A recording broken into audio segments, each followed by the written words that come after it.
happened, you savages? We're back like herpes, Uncle Joey, and my trusted little Cato, Lee Syatt, a.k.a. the Flying Jew. The church of what's happening now, New Testament, is coming at you. What's happening, brother? Good to see you, dude. Good to see you. How was your weekend? I had a great time at Parks. You did? Parks was fucking really cool. Yeah, I had a really good New Jersey. Actually, Parks is Pennsylvania, but I did our buddy Pedro show in New Jersey, which is I love my favorite shows now, and I love doing shows with you, but our shows were like, it's basically like a fist fight. Like it was just at a bar, people were heckling the whole, just talking, and they were funnier than some of the comics, which is my favorite, is when the people at the bar, especially in New Jersey, they're funnier than some of the comics. And that was a blast. George came. Thank you very much. And then we did Parks, which was, I've probably done Parks like 6 or so times. We did it before you had this residency. I think this was the best I've done there. It was, and it's because you fucking made me cut 20 minutes of my act. Oh, it was brutal. About having kids. You got no fucking kids. You dated a chick that had kids 4 years ago, and you're still saying your titties chubby and all that shit. Knock it off. And it worked. I knew it was gonna work. It was crazy. But do you see how material works? You have to let it go like a fucking a girlfriend with herpes. You gotta let them go. You can't call them back. That's it. She gave me the fucking herp for Thanksgiving. I'm done. For Thanksgiving. That's the fucking discipline. I ain't going back to that. Right. Yeah, but it's hard to get rid of it, especially, I don't know. I hold on to it like it's like a life raft. I'm in the Titanic. Get rid of it. Get rid of it. Nobody wants to hear it. Get rid of it. But you get rid of stuff like a week in. If they're just laughing from the top, I ain't want to say it. Right. I want to dig into them. And trust me, I ain't doing a good job of digging in it either. But that's what I'm saying to you, that when you know what material's not working. We all have material that's, when you first start headlining, you go from doing 20 minutes at the club every night in California to doing 45 to an hour. Yeah, you're going to put 10 minutes in there, that's going to lullaby them until you build, but you're going to put it in the medium. They've already been dead for the first 20 minutes, so from 23 to 30 minutes, you might have a stupid story about your grandmother that's 2 people laugh at. That's stalling. I do it too. No, everybody does it. But then those last 15 minutes, you pick that shit up like a fucking... And I was closing with it. It was the best. It was I thought it got laughs in certain rooms, but it had started to like wane off. And then when you told me to get rid of it, I was not mad. I don't want to say mad, but I was like, how can I get rid of 20 minutes? Like, it's Thank God. Jesus Christ. I think when I get rid of material, that's what I say to myself. Thank fucking God I don't have to do that stupid fucking joke anymore. Oh, I'm at the point where I'm just trying to get material. And then 5 years from now, when you look at that YouTube tape, you're going to go, thank God he told me to get rid of that material. Right. Thank God I got rid of that and everything else I said on that fucking 30-minute special. And that's how I feel. I looked at something. Last week I was preparing for the weekend, and I looked at an old tape, and I was like, oh, my God. I got to shut this shit off. But then how come, when you're doing it and it's killing you, like, this is going great? Because you're under the ether. Your mind is playing tricks on you.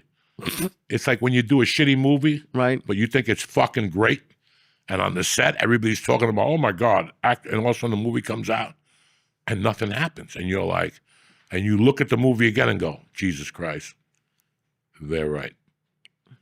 It's the same thing. We do it all the time. We meet a girl. We expect them. They're single. And all of a sudden, we start fucking projecting. We're going to do this. I'm going to take her here. And all of a sudden, she stops calling you back. What the fuck? Right. Ether is a motherfucker. Ether is horrible. And now I learned how to catch it. But I'm 60. I didn't need it now. I needed it 30 fucking years ago. When I was doing something, I could say in the middle of it, this sucks. I'm out of here. I was thinking about that the other day. Isn't it fucked up that the smart, you know the most, and then you have no time left? Yeah. You get wise at the end, and then you got 3 years left. I know how to swindle Social Security now. You know what I'm saying? It's fucking crazy, the things you learn about yourself when it's too late. Like after you hit somebody in the head with an iron, you learn, restraint control or whatever the fuck they talk about. Anger management? Yeah, anger management. You don't know these things. And ether's one of those things. When a girl gets married, she's under the fucking ether. She's retarded. From the minute she gets the engagement ring to the day she walks on the aisle, she's damaged goods. Everything is great. The fucking pigeons are great. The mother's gonna dress in black. It's like a constant fucking mind fuck. And it's the ether. I'm gonna do this, and Cindy's coming, and who gives a fuck about Cindy? We forgot what the fuck this day is about. So it's ether. Right. It's ether. It's about you and her lasting forever. I don't want to go to a wedding, but while I'm on the wedding, I'm like, let's see if the odds are on DraftKings. Let's see if the odds are on FanDuel. You see it. Years ago, the fucking guy from San Antonio married the Mexican chick from Desperate Housewives. Nobody remembers that? Tony Parker. They had a $50 million wedding.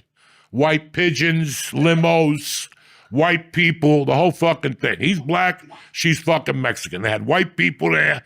Oprah was there. Then he cheated on her with the Mexican housekeeper 2 years later. You know, with the chubby chick from The View. That fucking retard. With the chubby black chick. She had a big wedding, Long Island, Oprah, the Hamptons, everybody. He was fucking some ugly black chick 3 weeks later. You're under the ether. And you actually know he's fucking that chick. But as a woman, you're under the ether. You're getting married, motherfucker. His dick's been smelling weird. His breath's been smelling weird. He's been fucking staying out on hours. But you're getting married. You're getting married. So, and then after you get married, a year in, you're like, this motherfucker's been cheating on me since day one. But you were too busy under the ether because pigeons were going to get thrown out at your fucking wedding. You dumb motherfucker. Well, like your industry is kind of weird. Like, don't people get married as like entertainers or anybody just for like a business thing? Like they do it knowing they don't love each other, knowing it's just for like Well, probably those Hollywood animals get married. You know, fucking like the Kardashian. vampire and Katy Perry. She's retarded. You know, the vampire. You know that kid Russell Brand, the vampire. Whatever his fucking name is. I forgot about him. You know, these people. You know, they fall in love, and that's the worst. Those Hollywood couples. Because it's all fucking ether. It's all ether. What about, I keep seeing, because I think his show's out now, Angelina Jolie and Billy Bob, like when he had her blood around it and like they were like making out on the red carpet. Disgust. Who's your father? Who raised you? But no, what we're just talking about is what really happens to people. Right. We really go under the ether. And you could ask professional athletes, they'll tell you. That season, I didn't know what was going on. I was banging my baby's mama. I was doing this. I was doing that. You know, it's fucking hard, man. And we all fall under that. What, like, do you have a sign or like, how do you notice you're under the ether? When you go see the finished result, or when you see your set, or you see how your set does, or it's just something that you snap out of it once you fucking see it. Once you see it, you snap the fuck out of it. Is that why, like, when like you see like athletes, and then you understand the whole how it got there? Do you understand me? Like, right. Once you see it go down, you'll go, oh shit. You know, this Netflix special. I was doing comedy everywhere in town, but at the Comedy Store, because in my mind, I thought that those people, like those 240 people, were going to add up, and everybody was going to see my jokes. So I went to all these clubs that I wouldn't perform usually at. When I shot the special, as I walked out of there, I knew the ether. In my mind, I thought if I didn't go to the store, I would do better. It was a fucking stupid move. Thank God I recognized that, but I've done that 20 times. And I'm not just the only one. We have all done that. How many times have you shot a pilot? We shot a pilot. And everybody's giggling at the pilot. That's the funniest fucking thing. And then the pilot don't get picked up. You already bought the house, so now you got to suck dick and start an OnlyFans because you listen to everybody, and you bought a house, $500,000 in Long Island with your husband who's a plumber. You know, he's barely making it. You know, new construction's down 80%, but you hooked up with a fucking plumber. Okay, that's what it is. That's what it is. You know, and then you read the Friends story where they shot the pilot, they got taken to Vegas. And the motherfucker gave him $500 a piece and said, go in the casino. This is the last time you're going to be able to walk like this, ever. Okay? So obviously there was no ether there. That was an inside hit job. That's from Israel. They had the 6 people. That's a no, anyway. But is there a difference? Like, I know for a fact the answer is yes, but like, have you ever gotten off stage and been like, I fucking kill, like, you kill, like, And what do you think the difference is between that and ether? Well, the fucking proof is in the pudding. You left bodies laying there. Right. It's that special you shot. That as you left there, you're like, oh my God, that was the best thing I ever did. And then you see it on HBO and you're like, fuck it. You got to cash your check with a mask on. Oh, Jesus. Okay? Like when they did Soul Plane, that was D.L. Hughley's joke. He goes, you guys saw Soul Plane? I know you did. He goes, trust me, I was in it. I had to cash a check with a Halloween mask on. That's hysterical. That's fucking hilarious. That's the truth. But while you're doing it, think of all the celebrities in that movie. Right. On the way home, you're like, shit, Snoop, this, that, Kevin Hart. And all of a sudden the movie bombs. So it's just, and I'm talking about movies and albums, comedians. A special got released last year. High anticipated special. It was dog shit. It was dog shit. There's a lot of those. A lot of those. And what happened? That dude was delusional. Right. And while the special's airing, you're going, oh no. Because I've been there. While you're looking at the project, you're going, what the fuck was that? What was the guy that played the fucking doctor in The Sopranos at the end with Johnny Sack? Fucking famous, that dude. Famous. At the end, he played the fucking doctor. Big time guy. When Johnny Sack was dying of cancer, he was telling him, I'm a doctor, I shot my wife, I shot the mailman, because at that point I had to commit, and I shot her mother, who was in the other room. That dude was fucking well known. When I moved to LA. Sidney Pollack? Huh? Sidney Pollack? Sidney fucking Pollack, okay? Sidney Pollack. I shot CBS's Answer to NYPD Blue.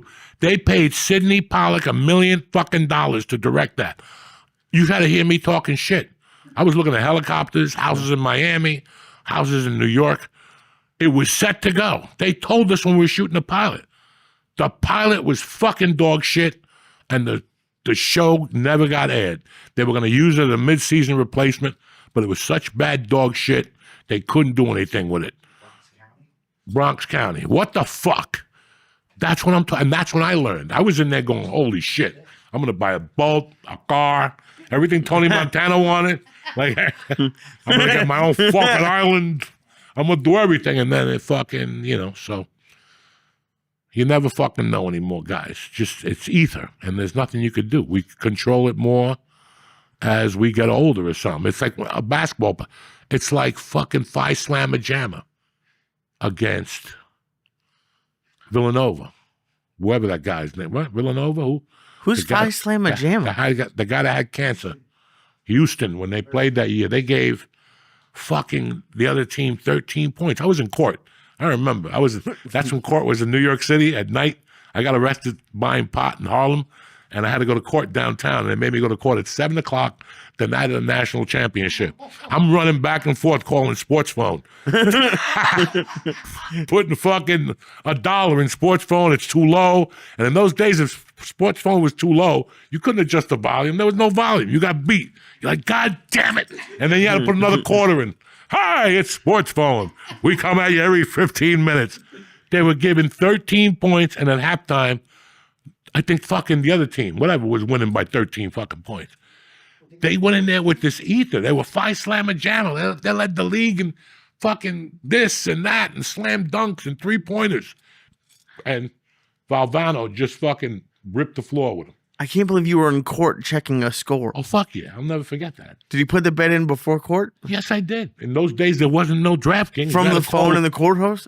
I don't know. I think I called him from a payphone. That is wild. How you doing, Louis? Red Corvette. Confirm your number, 648. What do you like? Give me the lines on. There was no fucking halftime or first quarter. They'd give you like a code name? Yeah, you had a code name. Oh, shit. And I used to use my school teacher had a connection. Okay. And he had a gray Cavalier. So that was his name, Gray Cavalier. So I would look at his phone when he called. One day I stole the number, and I started calling Gray Cavalier. Give me San Diego 50. Hysterical. And I saw him a week later. He's like, somebody's been calling in my account. Mr. Also, McGrath, the quarterback coach. It's not really like shouldn't there have been a better way to get a code name? If you're using your car as your code name, listen, Lee. Aren't the cops going to figure it out? Lee, who gives a fuck? Okay, it was 1982. You think I'm worried about code names? Kinda, I would be. Don't worry about nothing. You've had more problems. Cocaine and cheeseburgers. Don't worry about the fucking, you know what I'm saying? You got more problems. You got problems about cocaine and cheeseburger. Never mind you saying Gray Cavalier over the fucking phone. Okay? Cocaine. I like cheeseburgers. I know you do. And it was 1982, so cocaine was in your bloodstream too. I hope you like cocaine I hope you like cheeseburgers with cocaine used as salt on your cheeseburger. What do they call that? They call it a black dick. We'll be right back, cocksuckers, with our guest. Hey, Uncle Joe here. I don't know if you guys got the message, but Sundays just got way more fun because college football is back, baby. No going to church. Think you know the game? Put your money where your mouth is with DraftKings Sportsbook. Turn up your picks into big-time payouts. They've got live betting, rivalry week odd boost, and tons more to keep you entertained all season long. It's going to be a tremendous college football season at DraftKings. Now get ready to start to fall off right because they got something special for first-timers. You ready? New DraftKings customers, get ready. You bet $5 and get $300 in bonus bets instantly. $5, $300 in bonus bets instantly to test your college knowledge. Download the DraftKings Sportsbook app and press code JOEY, J-O-E-Y. That's code JOEY, J-O-E-Y, for new customers to get $300 in bonus bets instantly when you just bet $5 in partnership with DraftKings Sportsbook. Listen, I love DraftKings. You know why? Because the crown is yours.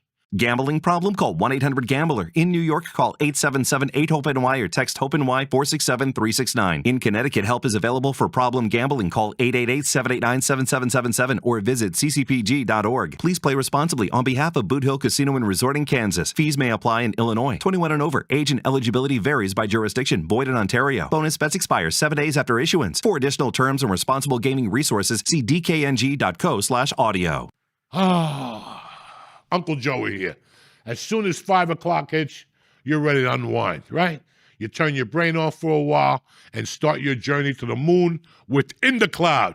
Listen, get yourself some legal, vegan, lab-tested hemp and derived THC products and get ready for a great time.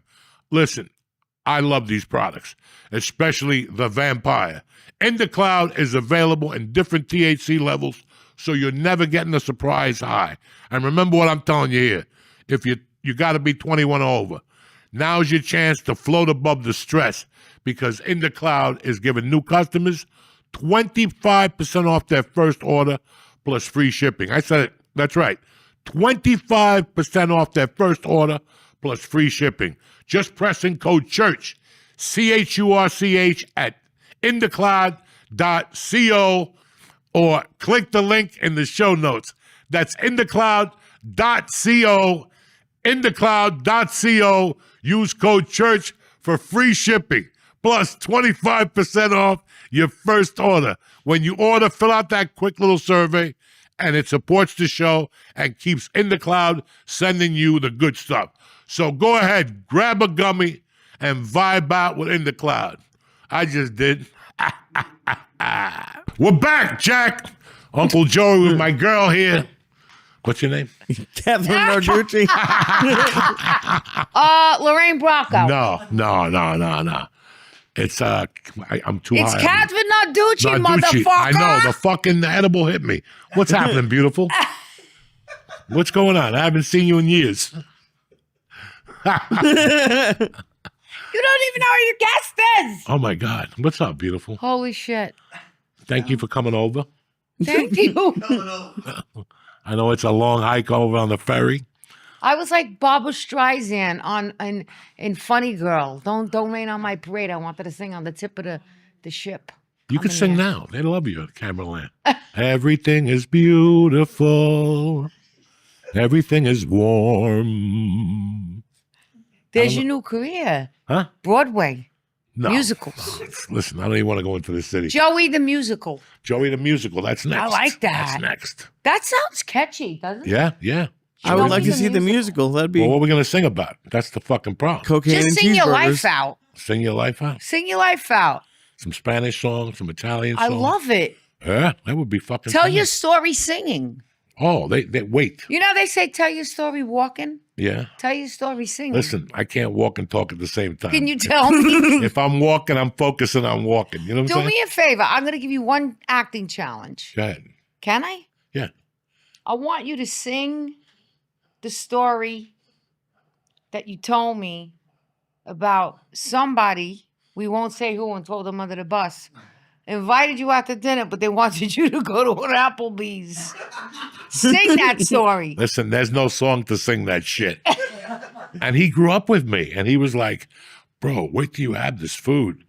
$35, you get an entree and 2 appetizers. And I'm like, oh my God, he is gone. And did he tell you about the price first or what restaurant it was first? No, he told me the price, and I'm like, this sounds like a commercial. This is Applebee's. I watch TV at night, 12 News. I watch New Jersey weather, and fucking this is the commercial they play, Applebee's. You see? You heard me tonight before my spiel. I'm very fucking serious about food. Yeah. And when I was in California, you ask him how hard I railed him. Because we're fucking East Coast people. Yeah. We don't need to be reminded of what we can and can't eat from our childhood. But we're not going to eat shit just to hang out with people. Yeah. Like, I refuse that. Like, I refuse that shit. Yeah. Like, if you call me and go, hey, we really want to invite you to a table read, and I've done this before, across from where, up the block from Church's Chicken, well, not Church's, the one in L.A. with the fucking waffle and chicken. With the waffle Roscoe's. house. Roscoe's. But across the street, there's a studio. A couple blocks from there. Gower Studios. Sunset and Gower. Gower Studios. I was supposed to go there for a table read and shit. And they're like, we're going to take you to lunch first at the Hindu restaurant across the street. And I can't smell curry. And I told them, I can't smell curry. I get sick. And they're like, nah, we're going to have it. It's going to be great. And I go, I'm not going in there because I'm going to get sick from the curry. I'm telling you, I cannot smell that pungent curry. I don't mind all the other stuff. It's the curry that bothers me. Yeah, it's a strong smell. And I wouldn't go in there, and I didn't get the role because I wouldn't go. I didn't give a fuck. I don't eat curry. Papa don't eat curry. Wow.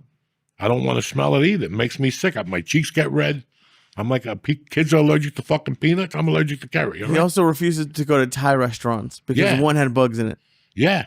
What Yeah. do you mean bug? No, because I had a friend who had a wife that was Thai, and she didn't do the dishes, and the kitchen was always dirty, and she had those fruit flies in the kitchen. So if you're a woman and you allow fruit flies in your kitchen, you have fruit flies in your ass, and I don't want to do business with you. And this is why he doesn't eat pad Thai. Well, except he breaks his own rules. See, that's what it gets me. I Is love he has pad rules Thai. for I eat everything. pad Thai. I From love one pad place. Thai. But From I one get place. it from a Japanese place across my house. That doesn't even make And sense. it's not that good either. You know what I'm saying? Like, I was talking about LA where you like toy. the best pad Thai is Toy. Yeah. But I won't go in Toy because they make you take your shoes off. Listen, I know what my feet smell like. I've never been to Toy. Toy is right on Schrader down the block from the Guitar Center. Wait. It is the best. T-O-I. T-O-I, Toy. Toy. Not T-O-Y, Toy. I don't know. What am I, spelling bee champion? Am I Chinese now? I don't know this shit. Toy, T-O-I. Toy. Toy. Okay. I need to know one thing. Can I ask you a question? No. What is the ether? Who? Ether. What you and I Well, were we were talking just discussing. What is ether? Ether, all right, in common terms, Yeah. ether is a chemical that they wash cocaine with. In the 80s, we had so many problems. In the 80s, they were using so much ether to clean cocaine. That's why by 87, 88, cocaine started smelling funny because they started taking the ether out and using turpentine and all that shit instead. But it's better with ether. It cleanses the cocaine. It gives it that smell. You could get ether. Ether is not what they give you at the dentist office. Yeah, they use that to knock you out. I know that ether. But when you use it in terms of the stories you were telling, Ether is a thing that, you use it in your stand up. okay, let's say you go buy a car Yeah. and you want a 2025 whatever, and it's $80,000. Okay. But you run into a motherfucking salesman like me. And we start talking, and I go, listen, I have the same car on the lot, $40,000, blah, blah, blah, blah. And now I tipped into your ether. You could save 40. Now you're thinking about all the things you could do with the 40. Wait, hold on. Stop right there. What is that ether? What do you mean? Hold on. Ether is your mind playing tricks on you. Now it starts telling you, oh, yeah. I could cheat on my husband. I could fucking go to a Coldplay concert. I could afford $40,000 that my husband didn't know, whatever. I don't know what your motivation is. But you were worried more about that 40 G's that you bought a fucking lemon. You got so caught up in the money that you didn't even look under the fucking hood. You bought a lemon. And it's ether is when you start believing something, a lie. And we all been in that situation. Oh, okay. When I was a kid, my mother had a value and she died. And by the 2 years later, her value was 20 times the amount that I was going to get. And at the end, I wasn't going to get anything. I was under the ether. Not to mention cocaine, Quaaludes, and all the other fucking things that fucking distort your mind. That's what I'm saying. Okay. It's called ether. I get it. It's like when you look at a guy that comes out of prison for 10 years and you're going to hook up with him and I'm going to change him. He's such a sweetheart. He calls me when I get home. Yeah, every guy calls you when you get home the first month. How'd you get home?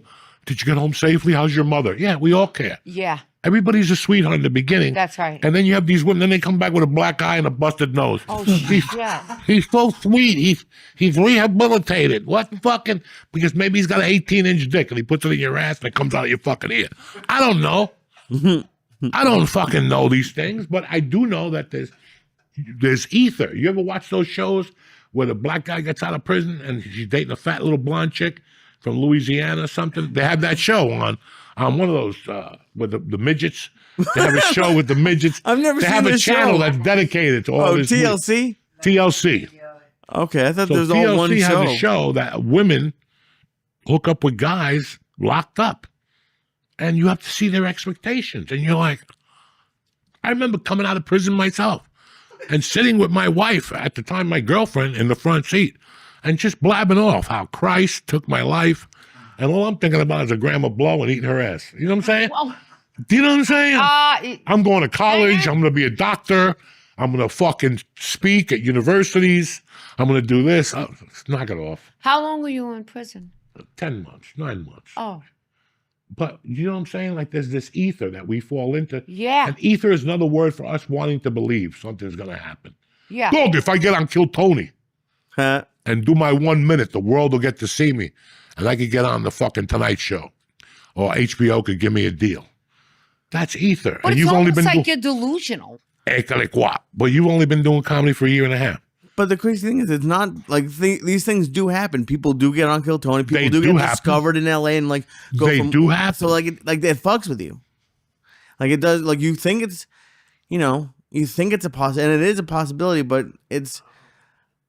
I just had the ether happen to me with a car. Like I did like sometimes like you always talk about like doing too much research or like thinking too much about something. I did all this research on a car. I loved it until I got it. Now I was like, there's 8 things I hate about it. And I did too much with it. So it's weird how you don't snap. But you were saying you snapped out of it. Like you were able to snap out of it. Well, no, you blow so much smoke up your ass so long. That's what I'm trying to say. Like I blew so much smoke up my own ass for so long that now I know how to not to blow that smoke up my ass anymore. Okay, that's what I'm talking about. Ether. Ether is a chemical, but it's a state that we go into when we want something to work in our lives, and we'll push everything else out, even though it's pointing us. And it's not something that you're being positive about.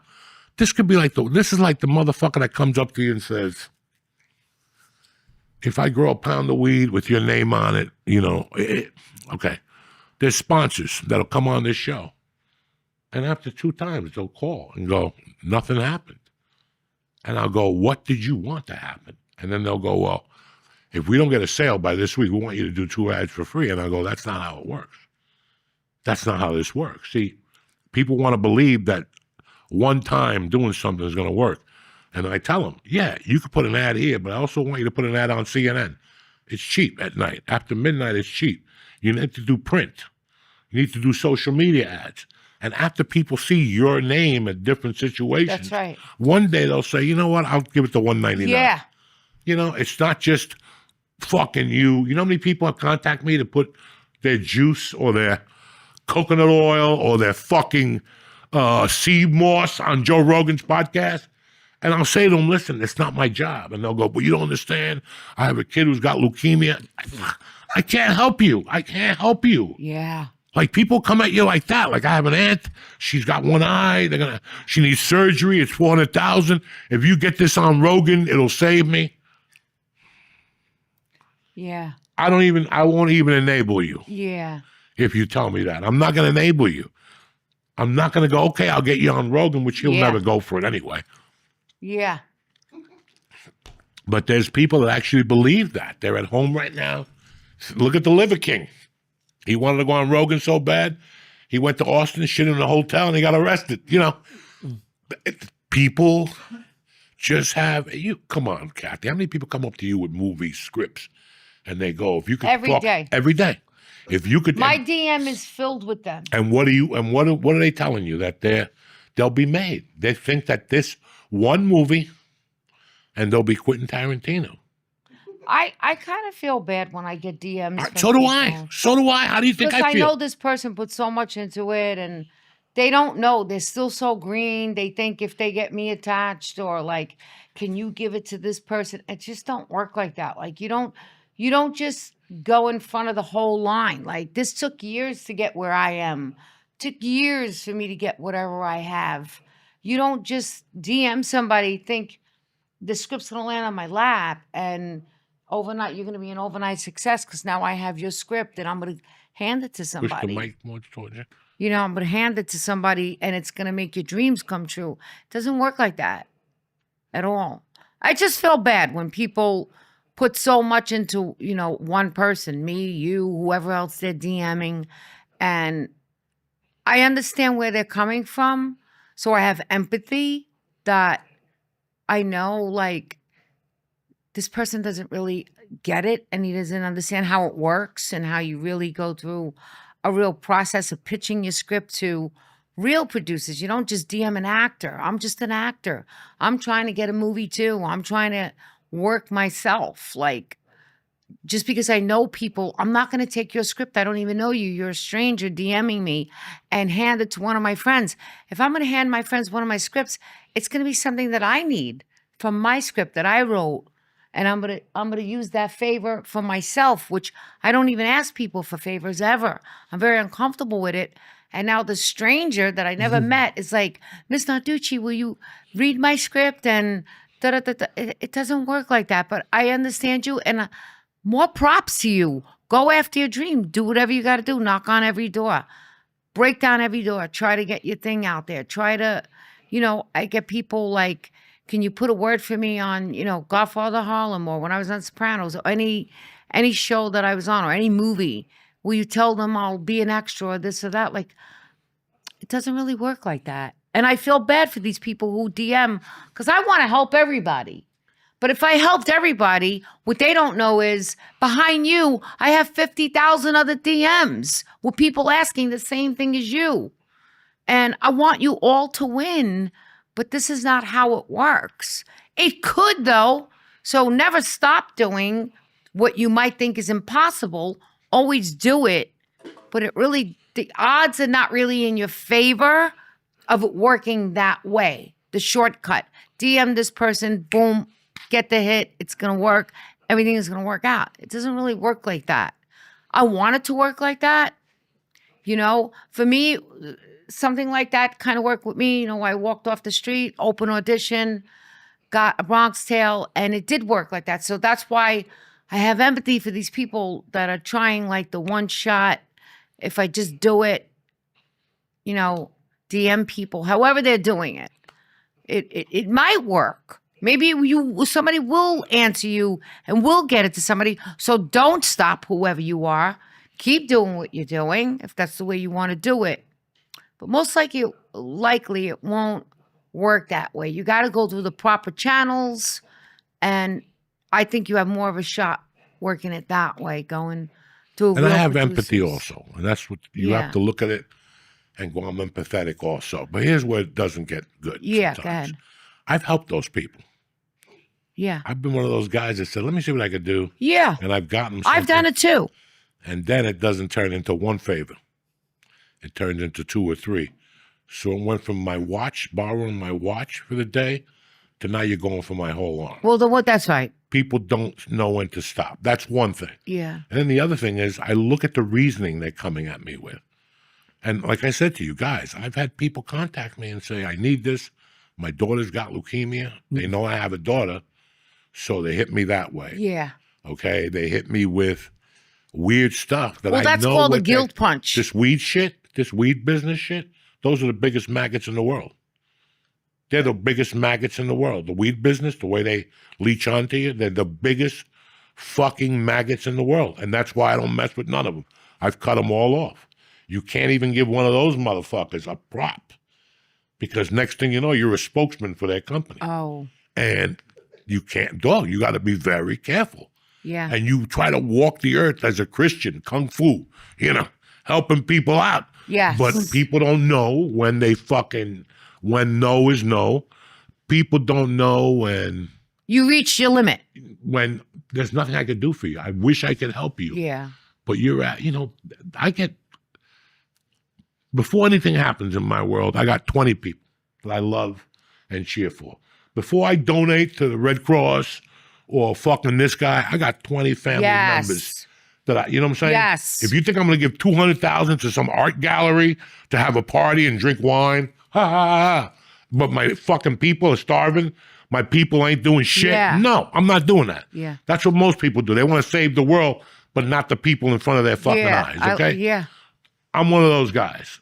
So you want me to do this for you, but meanwhile, I got people in front of you. Yeah. That have been with me for 20 fucking years, walking around, eating, taking shit, fucking whatever, and that's what people don't understand either. Like, I get requests for things. I mean, I get people asking me to ask Joe Rogan for UFC tickets.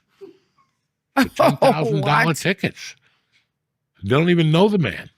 Yeah. I get people asking me to give De Niro. That's the biggest request. Can you give this to De Niro? My father was in the mafia and they think he's really in the mafia. I'm like, look, I was married to him in a movie. He's not really my husband. I can't ask for favors like that. It was fake. I'm not really. But I do like you. I help where I can help. But people that I know, or sometimes a stranger, one stranger will hit it right, say it right, do it in a way right, where they're not trying to not do it right. They're just being them. And I see it's coming from a raw, honest place. And they're like, Miss Narducci, if there's anything, I'll be an extra, this, that.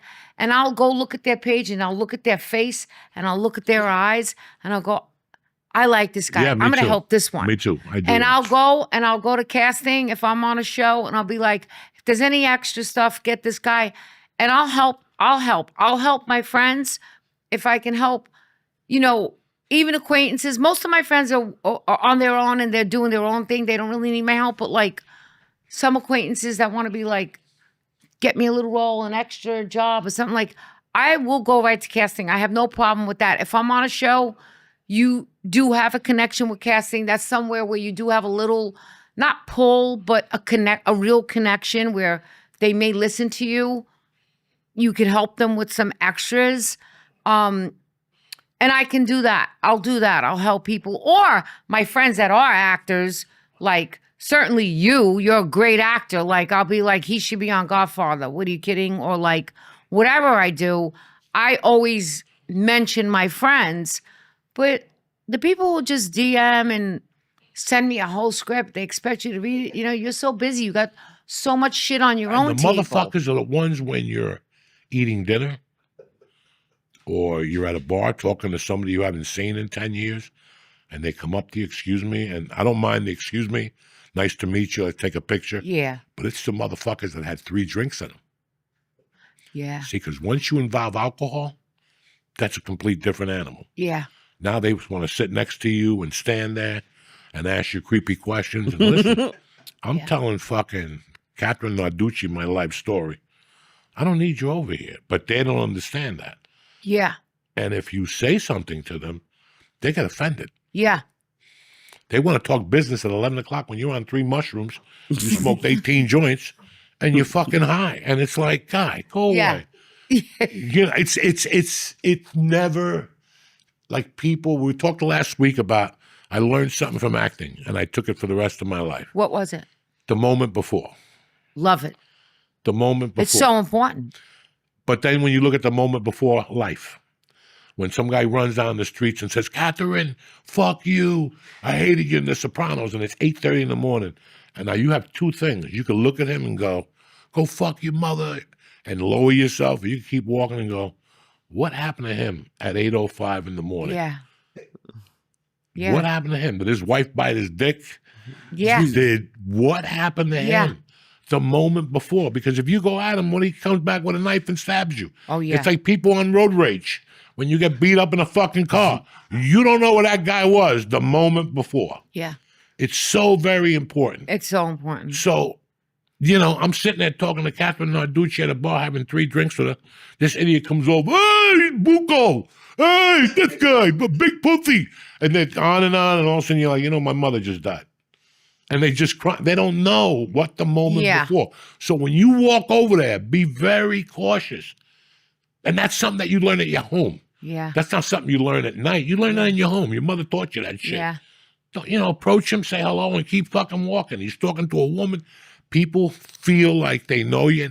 And listen, these are all the things of why we got into our business. These are all the opposite. Like, I watched Ole Ole. Did you ever see Ole Ole? No. The Rolling Stones in South America? No. How Mick Jagger walks by himself. Mick Jagger loves to fuck with people. So, like, remember a year ago, he went into Nashville and sat at a bar for like an hour? He's the king of that shit. Yeah. And they asked him, they said, Bill Murray does that too. Yeah, aren't you scared that people are going to bother you? Yeah. And Mick Jagger goes, it's part of the gig, man. Yeah. It's really part of the gig. Yeah. That's all part of the gig. I love people. Yeah. It's the people that come up to you expecting something. Yeah. You know, I told the joke on stage. I go to a strip club by my house. Once or twice, I go in there. I eat some mushrooms. This is true? Yeah, I go in the, you know, there's like, listen, there's nothing there to see. There's nothing, they have TVs and the music is good and the DJ is hilarious because he curses and stuff. He's like, get this big ass bitch up on stage and all that type of shit. So you're just strolling, dip in and out, get amused, go I'm home. Strolling, I won't even get a lap dance. Yeah. I'm too embarrassed. You're just going in, you're getting the dip in and out, little amused, go home. Every time I go in there. Wrap it up. The first night I went in there was great. The second night, 3 kids come over to me all creepy. Now, if this is a strip club, look your best. They still got the hat on from the farm, you know.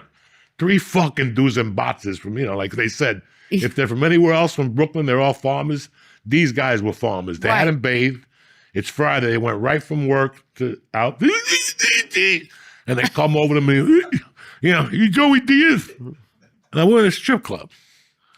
Dancing, titties, Russian chick up there shaking her tits, looking at the pole. You Joey Diaz? Yeah, I'm Aaron Rodgers. No, I'm Aaron Rodgers. Hey, do you really know Joe Rogan? They're 25 years old. Then they start with, does he really eat elk meat every day? Does he really go in a tub? And I go, yeah. But the whole time I'm thinking, this is society. It's like that guy you bumped into with the big ass that said hello to you. Oh, before. God. They got no testosterone.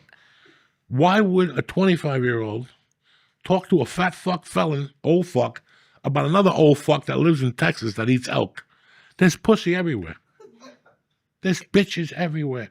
But you rather talk to me about Joe Rogan? And does he eat elk on a Friday fucking night? And you want to ask me what's wrong with fucking society at the highest level? That's what's wrong with society. I'm there with a bunch of pussy. Whether you like it or not, it's still pussy. You could smell it in the fucking air. And you want to talk about Joe Rogan. What do you do in that case? I put my beard down, I get in the car, and I go home and smoke 15 joints and pray for society. Pray that the Israeli don't get them. Pray that Israel don't get them. What do you do? What the fuck do you do? When I'm in a strip club, I don't want to talk. First off, I'm 62. I can't hear you. If there's music on, no, me either. You want to come and talk? You're going to be green in the face. Yeah. Because I'm just going to go, really? Yeah. And then look over. And you can keep talking after that because I'm looking at bitches. I didn't come here to talk to fucking anybody.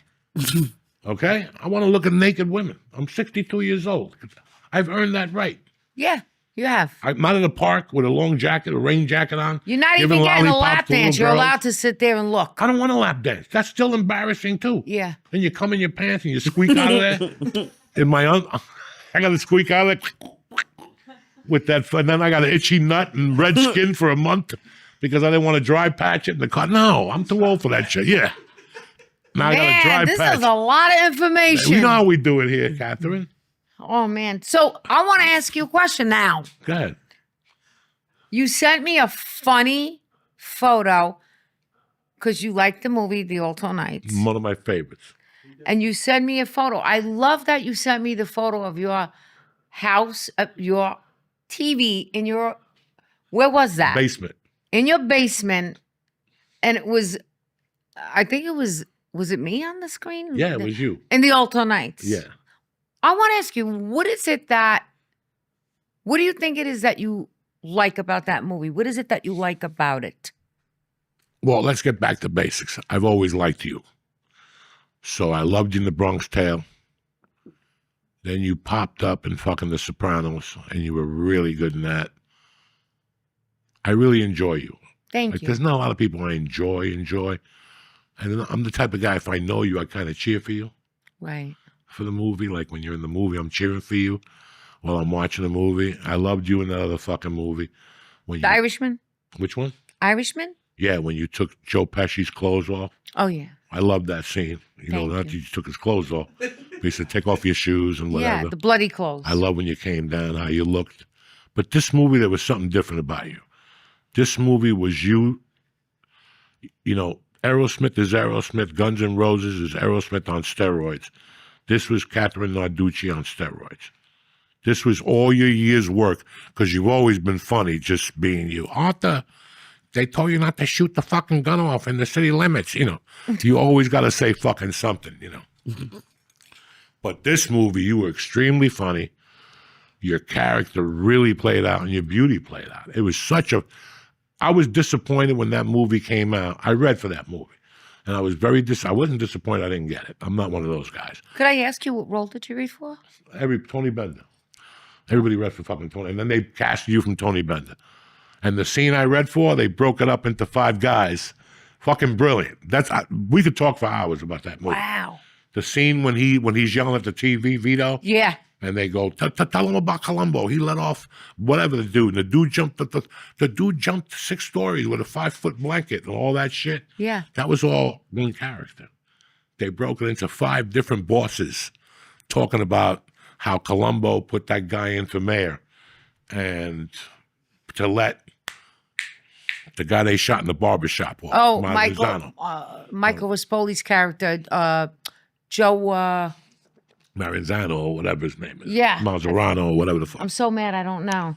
But can't think of it right now. The fucking court scene, you are fucking brilliant.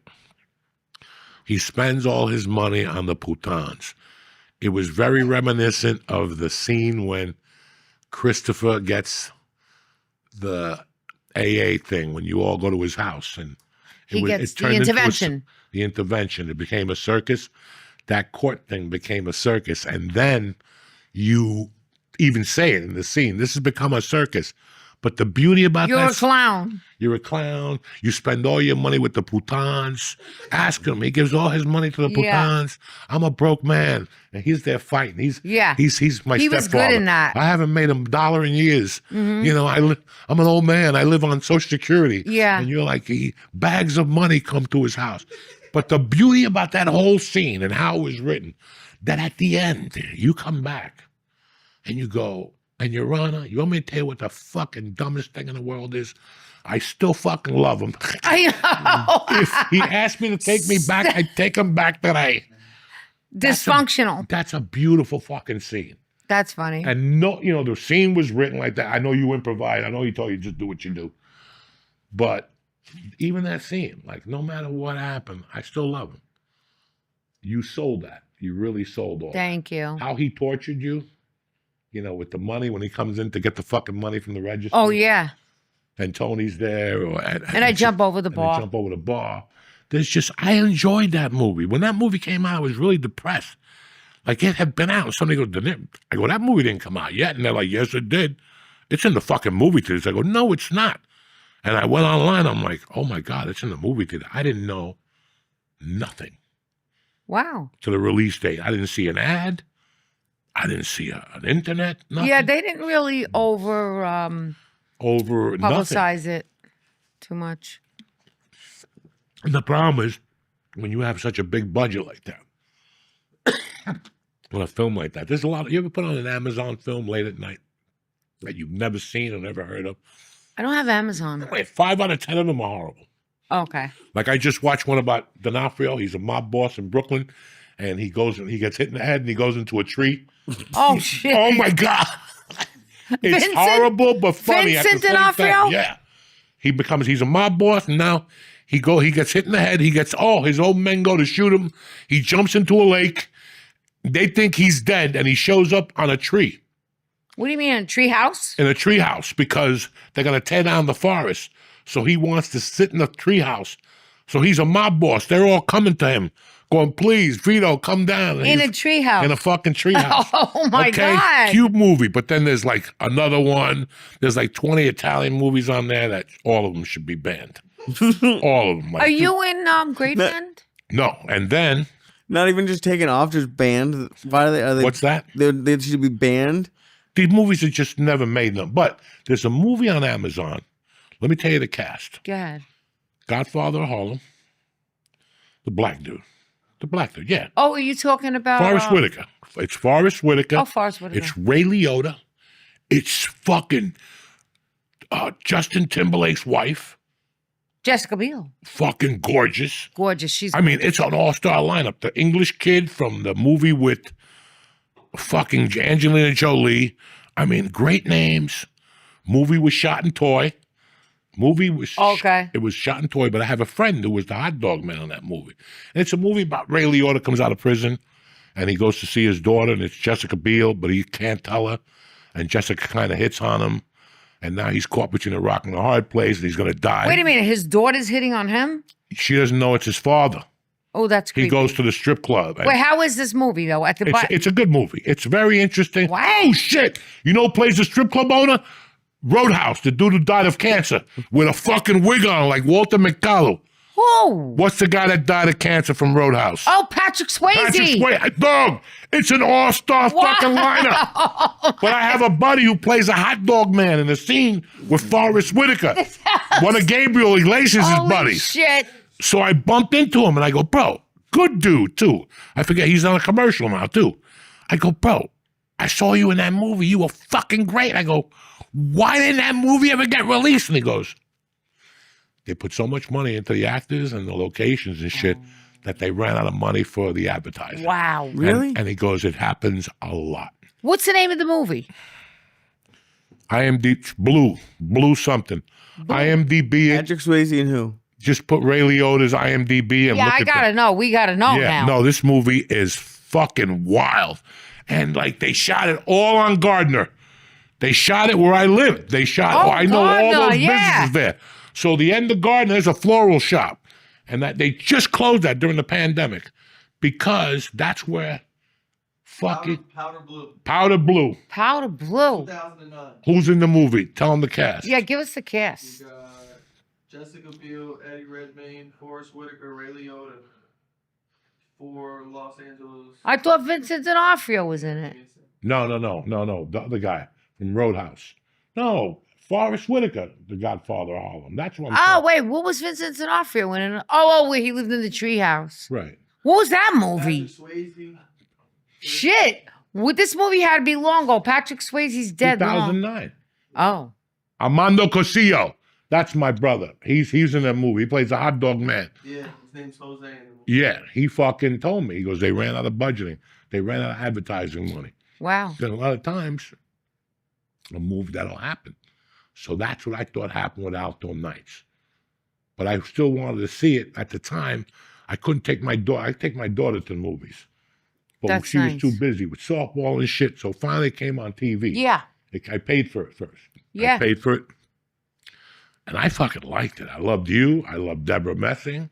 I loved... De Niro. Did you like him? As Vito. I mean, listen, I'm a De Niro dude. But as Vito, oh my fucking He was so God. good. Oh my fucking So God. good.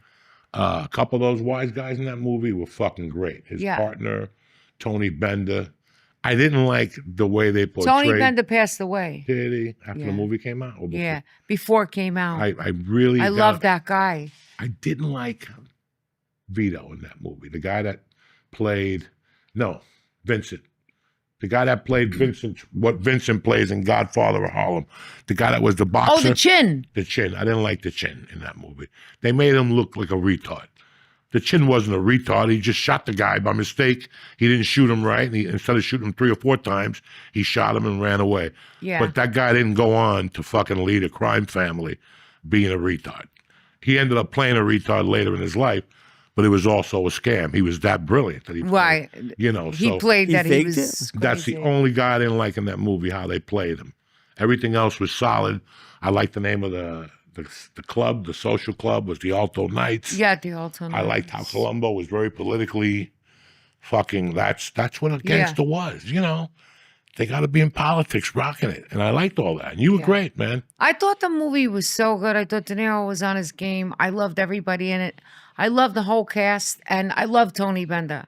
I thought he was so authentic and real, and his acting was honest.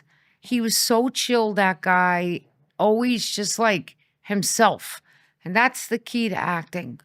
You have to bring yourself. You have to. And I love what you said about acting. That's the key too. The moment before. It's like it's so important, the moment before. And what do you want from a scene also? It's like, how do I want you to feel when I walk in this room? How do I want you to feel? What's my objective? I want to be a good guest on this show. That's my objective today, right? I want it to be a good show. So try to find, what would I do to do that?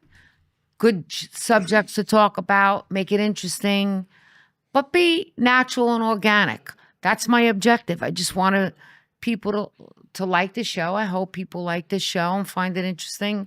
And how do we do that? We just come up with good subjects that we want to connect with people who are watching it. So, you know, if we were filming this as a movie, it would be the same thing. What's your objective in this scene when you're filming the podcast scene? Well, I just want to be a good guest in this scene, right? It's so simple. Keep it all simple. Keep everything simple. And the moments before are great. It's a great thing. I'm glad you learned that. A long time ago, like when I first got to LA, that's so great. And I learned that was a $35 a month acting class. His name was Frank something, Italian guy from Brooklyn. Wow. And he taught on Monday nights. And I started with him, Frank Perna, something like that. And I started with him because he was close to the house. He was cheap. But the only thing I didn't like was it was Monday nights. And Monday nights was the hot comedy night in L.A. So I'd have to go to class, do a scene, then leave. I didn't like doing that. Yeah. The guy was such a good teacher that I didn't want to do that. Right. And then I went to Ivana Chubbuck. Oh my God. And Ivana Chubbuck. She's like she's like the shit out She's there. the shit. Did you learn from her? Yes. What's the biggest takeaway from her class? She makes everything about sex. This is what she does to women. She doesn't make it. I take that back. No. It's about, am I right? It had a lot, because I sat in on it. When you fucking watch The Mayor of Eatontown, who was in that movie? The mayor, the female, the chick from Leo's wife in the fucking boat, the Titanic. Oh, God, she's amazing. Okay. That's when you read Kate like that bitch has no barrier. She'll show you her pussy. She doesn't care how she looks. She's not. You know what my acting teacher used to say? This is gonna say what she is. My acting teacher Charlie, who died, used to say, "Stop being a mirror." Not to me. If you were on stage and you were worried about your looks and what you were wearing, he'd say, "Stop being a fucking mirror actress. She's anything but that. She doesn't give a shit. She'll come out." No makeup, raw. She didn't care what she looked like. She just was in the Titanic. I got home all coked up one night. I'm sitting there, and I put HBO on, and all of a sudden it's her with a pussy out with Harvey Keitel drawing her. And I'm like, she just won a fucking tremendous Oscar. And she's on the late night. So one night I was thinking about that because I saw something else and her pussy was out. What? I Googled her. Her pussy's been out like 18 fucking What'd you say? Little Monster, something like that. Yeah. A movie. It's a movie. But fucking With the pedophiles. Yes. it's crazy that she doesn't care. No. I read an article where the producers called him and said love that she her. looked chubby, and she goes, "Leave that in." That scene where she fucked the guy in that, Yeah. and her pussy was out. I mean, she's fucking nuts. That's She's what a Ivana beautiful does actress. to you. Ivana takes a woman who's grown up in my house, let's say. Like if I had like my daughter, I'm very like, this, that. I give her some rope, but she knows the bottom fucking line. I'm a Cuban old school dad. So I What, don't you're want to strict? fucking hear it, huh? You're strict. I'm 12. She's 12. She's going into the jaws of life now with me. Yeah. Her mother had it till she's 12. Now, I mean, me and the mother have it, but now I got to look at her a little more. Now I got to watch her a little more. These are the ages where they need their dad. They break away from the mom a little bit, and you either have to talk to them or turn your head. You got to talk to them and tell them what's going on. You know what I'm saying? You got to talk to them. So now you threw me the fuck off what I was going to say. No, you're talking about how you, with Kate, you said Kate. So when you get a girl like that moves to Hollywood and says, I'm never going to show my titties, that's great. Until you walk into Ivana's class. Ivana's like Mitzi Shore. When you tell them what you don't want to do, that's the first thing they make you do. Right. I told Ivana one day, I don't like Ivana, I'm 300 fucking pounds. Don't fucking put me in a scene to kiss a fucking girl. If I'm Next thing you know, you're kissing a girl.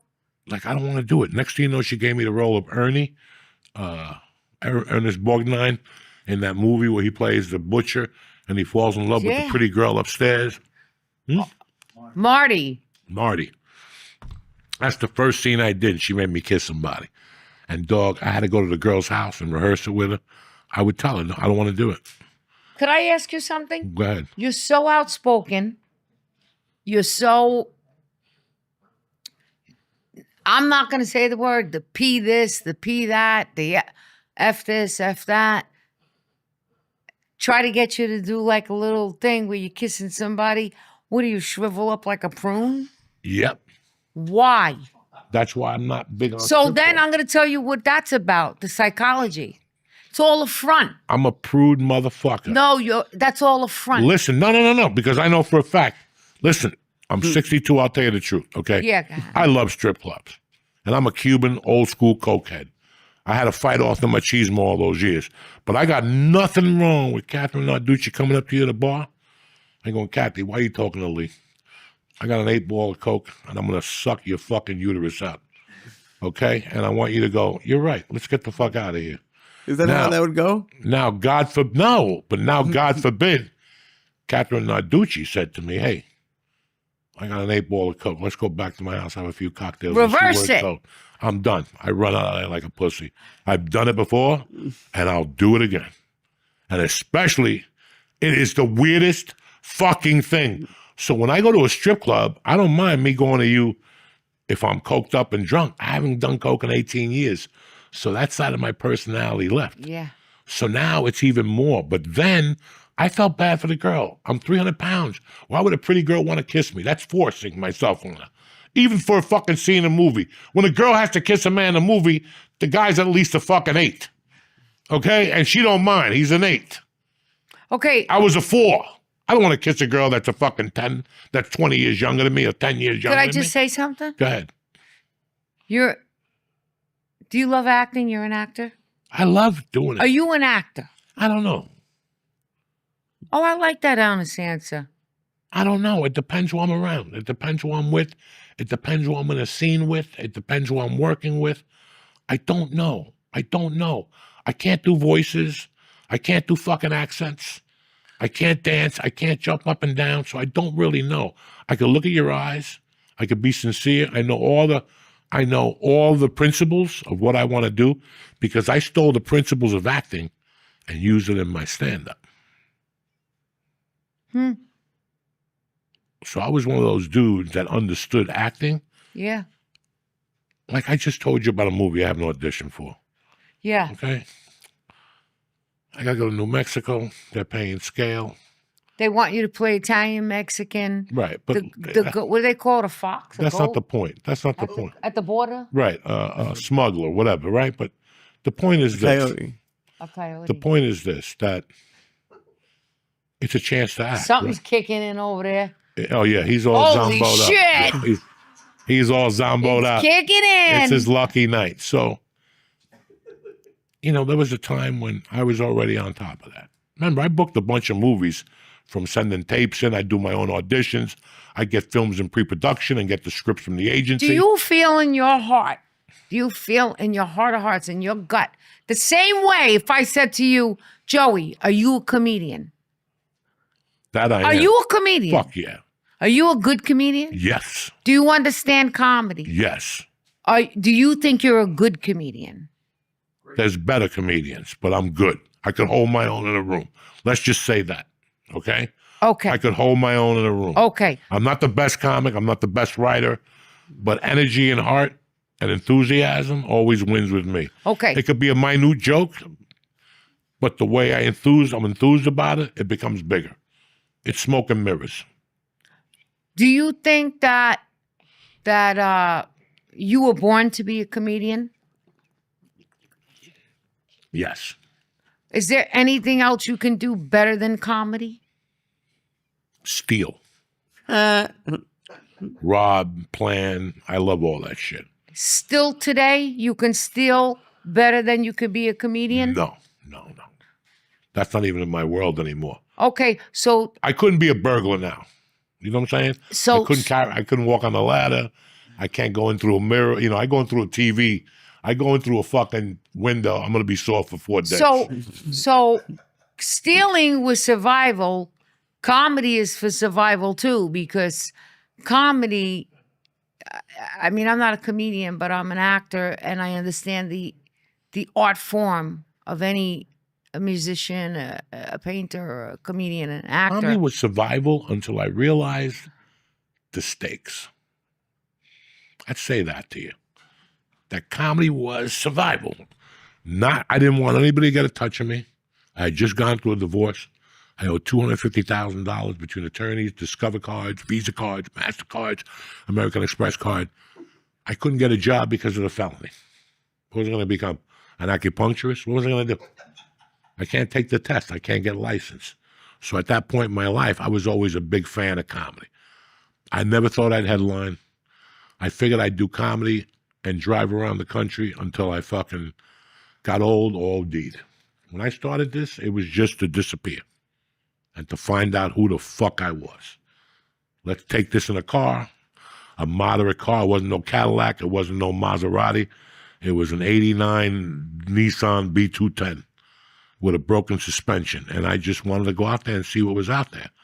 But then the stakes got high. And then I found out that Tim Allen had done time. And other comedians had done time. And Lenny Bruce had been arrested a few times. So I felt in a good company. And then I read a Lenny Bruce book that he broke it down. He lived at that hotel, the Chelsea, and he did heroin, and he fucked strippers, and he slept all day. And I'm like, I'm in. That's what else do I want to do? So you identified. Lenny Bruce with playing in a jazz club, being a comedian in a strip club at night, and then going back to a hotel with no responsibility, no rent. You pay rent, but it's not a big house. You don't have to pay HOA to mow your lawn. It's just a fucking room, a woman, and a fucking syringe, and you're fucking and sucking, and you're writing comedy. What could be better than that? But it didn't work out for me that way because I didn't want to do heroin and do comedy. Of course. So, but what that meant to me was that you didn't want to be part of a society. It was like joining Hell's Angels. It was like... So you were like a rebel. Joining the mafia. You were a rebel. I was a rebel because I had no choice. Because I couldn't get a job in the regular world. And I'm one of those guys, I'm not saying anything bad, but as much of a douchebag as he is, I'm not saying this, I'm saying from people's opinions. People don't like Sammy the Bull Gravano, but I got news for you. Sammy who? Sammy the Bull Gravano. Nobody liked him, and I understood why. But that motherfucker could run a CEO. He could be a CEO of any fucking company. And there's a lot of those gangsters that could have been CEOs of any one of those companies. I just repeated this here to Lee and these guys one day. I learned good things from bad people. Okay? No matter how bad they are, they have one good fucking trait. Maybe it's remembering something. Maybe it's mathematics. I mean, what's the famous Jew? The fucking Meyer Lansky, These guys were he was a mastermind. He dropped out of school when he was 6, and he was dyslexic and with a bum leg to boot. It doesn't matter what your fucking, I have an IQ of 180. Well, but if you send money to Africans when they email you because your mother left you a will in Africa, what good is that 180? What good is if you go 10 for 10 on Jeopardy? I don't give a fuck about that. It's what you translate into the street. It's like functional fitness. When we're kids, we do curls and squats. I still do squats, but it's more for function now. I use bands and fucking, pulleys and whatever the fuck. So it's the same thing. You adjust. My point is, I have no idea because I took the same pills as Lee.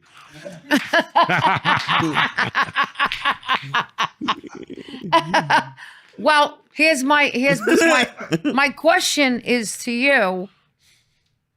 Do you think you're a good comedian? Yes. And were you born to be a comedian? Yes, but then Well, you were more No, born. I'm going to tell you something about you. I was born to be a fucking attorney. I'm going to tell you something about you. A Jew attorney. Could I tell you something Yeah. about you? You still can be. And break it down a little bit from what I think. I think that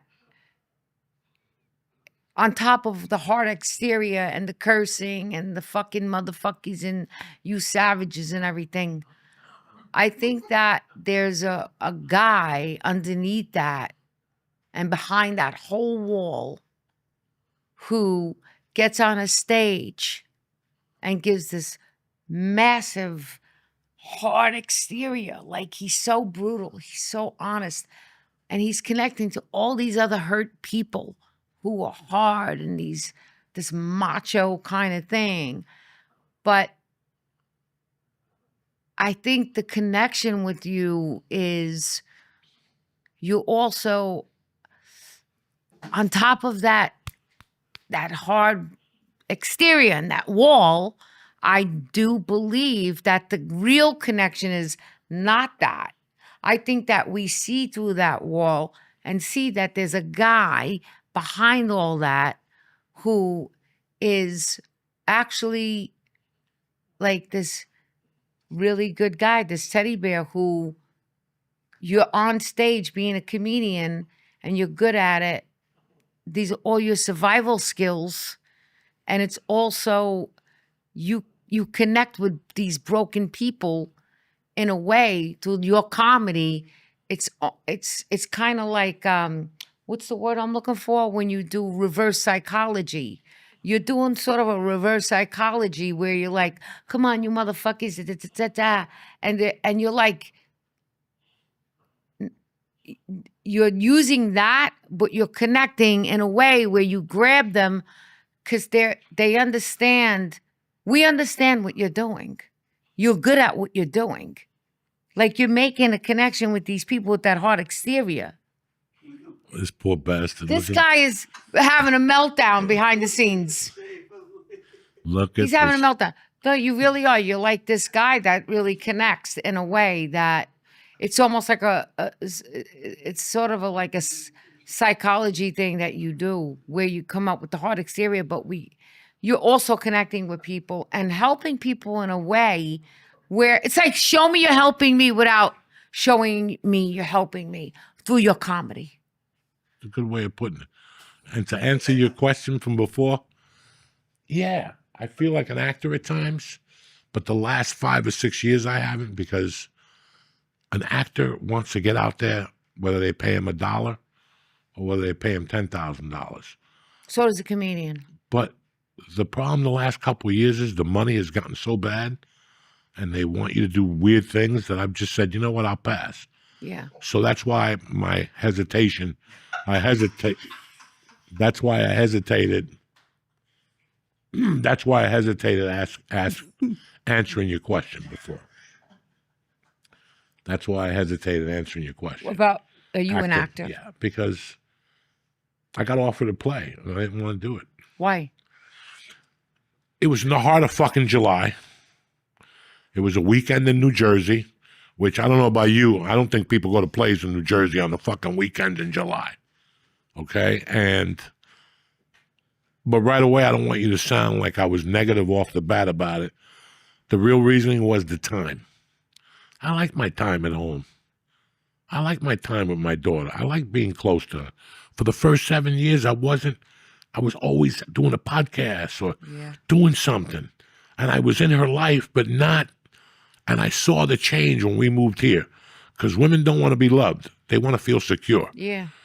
She doesn't need to hang out with me. She comes down 3 times a night and go, Dad, are you okay?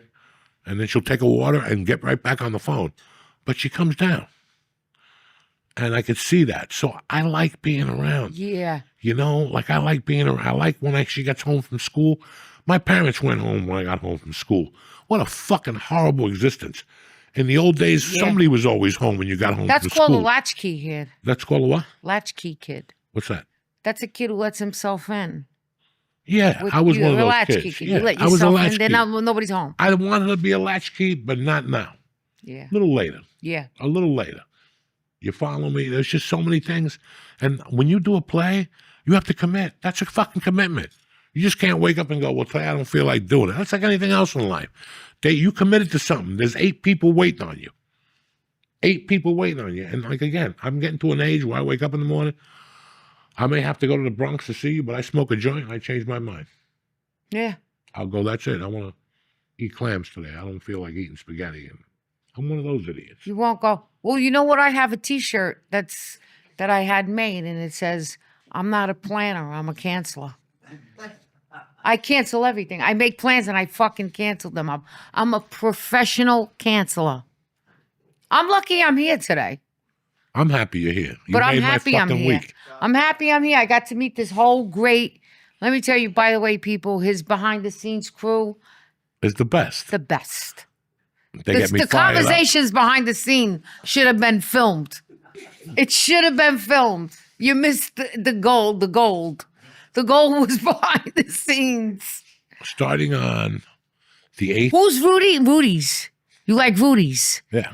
You don't want nothing but Rudy's. You want no frills, in and out, no small talk. I want to eat. I want to be in and out. I told you. And you only want his chicken cutlets. Listen. Your chicken cutlets. In today's- Your chicken cutlets are nothing. Oh my God, the best. Listen, in today's world, I want you to think where you came from and where you are today. All we have is a little bit of loyalty. Yeah. But if we become these people that every time, oh my God, there's a new Nico open. It's great and something. I got to go to Nico. You know what? Who gave you fucking food on the arm when you were broke that time? And that's what we've all forgotten. Everybody forgets. Everybody wants, we don't eat there. We eat at Angelina's in Staten Island. You know, run water and all. Leave me the fuck alone. We all grew up, we have one place. That's all you have. Keep it simple. This fucking jerk off goes to a pizza place and all these saps run after him. Dave Whoa. Portnoy, a skinny fucking Irish kid from Boston. Dave Portnoy. I've never seen a society of such suckers because the East Coast is made of great pizza. There's so much good pizza now Right. that if you make bad pizza, you get ousted. So everybody has a different flair to it. Yeah. So for you to tell me that you're going to drive 2 hours to get a slice of pizza or something like that, it just doesn't work for me. Yeah. You grew up eating Well, you're not into the trends. No. And you're not into the gurus, and you're not into follower to follower. Because this is Follow the follower. This is who got us to the dance. Now you want to be Johnny Bananas and be better. And that's what the problem with us is. Yeah. Everybody forgets what got them to the fucking dance. That got you to the dance for years. And okay, you may be bored, but you better go in there once a month and pay your fucking respects and keep your fucking mouth shut. To a pizza place? Whatever. I didn't grow up in. Listen, I grew up in Roma part-time. See, you're not from that world, Lee. I'm not. So you would never understand. She grew up in the Bronx, And there I grew up in Harlem. wherever the fuck you grew up. And there was 1,000 fucking places to eat pizza. But there was one that your mother and father went to. And you went there every day. And you went in there after school. And Mr. Nicky, whatever, he gave you a slice. He gave you an Italian ice. Your whole life was in there. Okay. Until you went away to college. Okay. And when you went to college, no matter where the fuck you went to college, you kept saying, man, I can't wait to go home to get a slice of that fucking pizza, okay? And you went back home and you got that pizza. Yeah. But now you moved to Asbury Park, you know, I like the Sicilian with the whatever. Leave me the fuck alone. Leave me the fuck alone. I get it, but every time you come up, pay your fucking respects. Pay your fucking respects. We grew up in that fucking place. What the fuck is wrong with people? Oh, so you feel like people are jumping ship? All the time. All the fucking time. Jumping ship. All the time. To the hottest restaurant to impress somebody. Oh, we went to Lola's and, you know. Shut the fuck up. Yeah, I get. Shut the fuck up. I get what you're saying. Shut the fuck. I just moved from LA where there's no loyalty. 20 years I sat there. No loyalty. Nobody. Oh, we went to only. Bro, you're from fucking Jersey. Why are you eating that shit? Oh, because it was good or because because this one said so. The forces of B or what is it? Let's tap into what the fuck you're doing. You're not one of these fucking Americans. Why are you acting like them? For 30 years, these Americans fucked you in the ass. Now you want to be like them. Shut that. You eat their lunch. You fucking tell them where they're going to eat, you motherfuckers. I'm not going there. I don't care where you 11 people are going. And that shit ends. That shit ends. You have to have something. You have to stand for something, man. And that shit pisses me the fuck off. Well, you know what it is? And it's a simple thing. You're probably saying... Swipe left. Swipe left. Swipe. There's always something new. Swipe people left. People at home right now going, what the fuck is wrong with him? He's a grown man. But you don't know where the fuck I'm coming from. Where I'm coming from is you have to have something. Yeah. Just a little bit of fucking loyalty. Just a little bit. You want to die with just, in this fucking rotten world. And it's a loyalty, not to Twitter. Yeah. I'm loyal to Instagram. You got to be loyal to something. Yeah. We grew up in this place, man. The fuck is wrong with you? Yeah, but it's the swipe left syndrome. Oh, my God. Because there's always something new. You're talking about social media. If you go on social media, there's always a influencer going to a new place where the line's around the corner and everybody's got to get in what they can't have. If there's a line, they want it. If there's no line, it must not be that good. But think about this. You're making a good point because years ago, the best places like, say, Rayo's or, say, Patsy's Pizza, when I was growing up, there wasn't any line. It was just a good place on the DL, but they did a great business. They had the loyal, you're talking about, neighborhood people, supported them. And that was it. And that's all we needed. We were happy. You went in, you got a good meal, you went home. No bells and whistles, right? Now, swipe left, go on social media. The next influencer who you like is telling you, it's like bing, bing, bing, bing, bing, bing. It's like a pinball machine. Go here, go there, go there, go there for the best donut. Go there for the best donut. I found the best donut in New York City. They're gluten-free. These influencers are brainwashing everybody. We can't have a moment of silence. And I understand. We can't have a moment of brainwash Hudson County people. We can't have a moment of silence. We were raised a little differently. You can't brainwash Bronx people. You can't brainwash old school Brooklyn people. That's the fucking problem. Okay? When we're set on something, because we were raised, listen, I'm just a stupid fucking felon spick. But let me tell you an interesting story while we're here, all of us. David Chase wrote a beautiful show called The Sopranos. And he made you the wife of the guy who owned it, partner, Artie Bucco. Artie Bucco. Do you remember on that show how many times you had regulars that came in every week? Not 6 days a week, but they came in once a week. And they got the same stupid dish, maybe a different type of bottle of wine. How many times on the show did Tony Soprano or Christopher Moltisanti say, Artie, I know this menu back and forth. It doesn't matter. That's the restaurant. I know the menu at Rudy's back and forth. I know the menu at Osteria back and forth. We know the menu at fucking Las Brisas back and forth. You know the menu at the Riverfront back and forth. You know the menu at Carmine's back and forth. I don't know. You know, you just know. You have something that you know it, and that's fine because that's home. But you know what I like what you're saying? You're really mostly, if you break it down, everything you're saying That's just home. comes down to loyalty. That's home. Another episode. Years later, he talked about it. He goes, Artie, in my darkest nights, I was driving home. There was a storm. And we came to you, and you let us in there. There was no power. Right. And that's one of the best nights we had in our life because we were home. Mm-hmm. People complain that they're depressed, but they ain't got a fucking home, and then they don't want to go home. Yeah.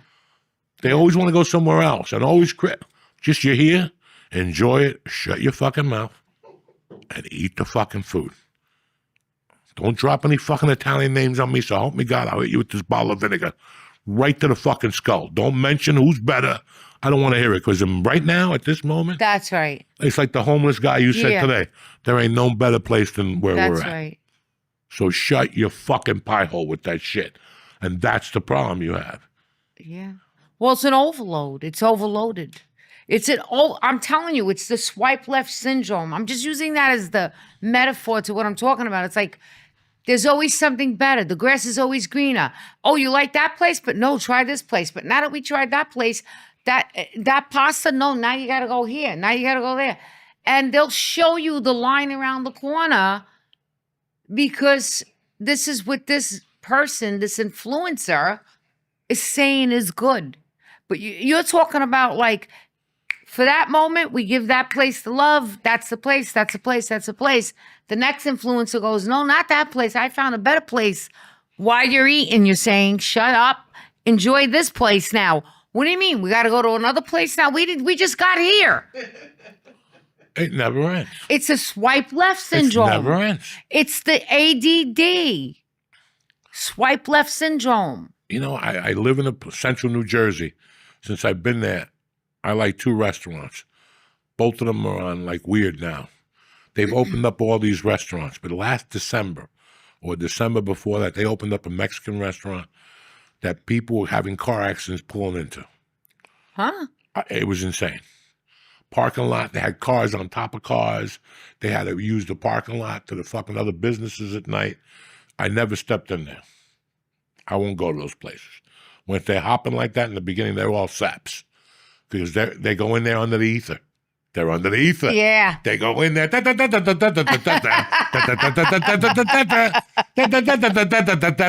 We're all great. Let's take a picture. And they pick up that margarita not knowing it's $22.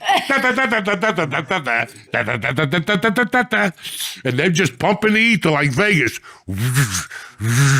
And now your girls come. And more. And now nachos and chips. Everything sucks. I'm but getting you were the drunk. You were drunk. You dropped 300. Now you get home after fucking and sucking, and you correlate the fucking and sucking with the Mexican bar and the Mexican drinking you went to do the night before. Trust me. The mind works so fucking weird. So you can't wait to go in there again. Then you go in there one night without your girlfriend when you're sober and see if it everything sucks dick, okay? There's no So that's ether. I get the ether now. Now you get the ether? I get it. They suck you right in. They suck you right the It's fuck almost in. like you're under the influence. And right away, yeah, you're under the influence. You're under the influence. And you don't even know. And then you go in there one day when you're sober because you left your phone the night before. And you walk in there and the waiter's picking his snots. You know what I'm saying? Eating his fucking boogie straight from his nose. That was a great time. Boy, I felt great. I felt great now eating that brisket with the same waiter. You know, you're right. It's like you go back in and the lights are on and it's just a room with some chairs. That's it. And a chef and some food. It's not the magical place that we're making it out to be. It is. Right? There's an article, either an article or a book coming out. I read this the other night again. I do not know if this is true. I do not know if this is true. Don't quote me. You know how life is. Yeah. Oh my God. 8 women have gotten together. 8 women women have gotten together. 8 And women. what did they do? You ready? 8 Yeah. women who've gotten together from the metropolitan New York scene, and they're ready to file a big-time lawsuit against the owners of Studio 54 because they got raped there in the 70s. And get the fuck out of here! Again, they went down there. Quaalude. Mick Jagger walked in, they sucked his dick, and they remembered it during the pandemic. Like everybody else did. Remember during the pandemic? Everybody remembered who raped them? During the pandemic, they shot Ether Air. Everybody remembered who held their mouth 20 years ago at a fraternity party? Who grabbed your pussy when you saluted the soldiers? You know, everybody remember.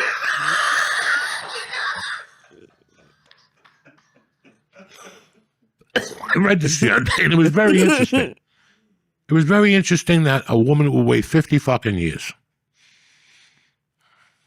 50 years, 8 of them. What happened to them at Studio 54? They say they got raped and sexual.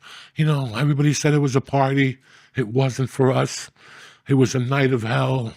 Steve Lubell took us in a room and whipped us and made us snort coke off his dick. It was horrible. You know, that type of shit. Okay? So for the 2,000 people who went there and said it was the best night of their lives and they did coke, I mean, Bing Crosby was in there. Paul Castellano was in there. Frank Sinatra was in there. Okay? But now these 8 women say that in 1978 or 77 or 73 that this happened. You know, and it's like, Jesus Christ. What the fuck? What the fuck? I don't even know why I brought this up now. Fuck it, we were already high. We might as well bring up some more shit to confuse the fuck out of us. That pill is kicking in. Oh, it kicked in a while. Look at this poor bastard. Me, I'd go for 2 more.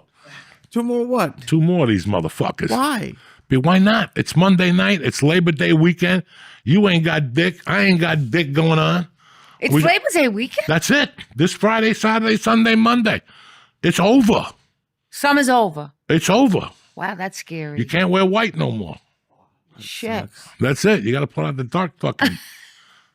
I want to see you do stand-up right now. No, leave That him would not alone. go well right now. Leave him alone, please. Leave him alone. Don't bother. Leave me alone. Leave him right there to sit there. I'll He'll do be it right fine. now. Once he gets some pizza Let's in hear him. one line. No, leave him alone. Let him get some food. Then he'll do stand-up. He'll jump up and down for you. Look at his eyes. They're like Yeah, that's Those are what Jewish. half closed. Those are Jewish eyes. Now, Ducci, did you have a good time shooting outdoor nights? I really did have a great time. I like being away. I like being out of my environment and on location and not around familiarity. You know, I like shooting in New York because I love New York. I'm a born and raised New Yorker.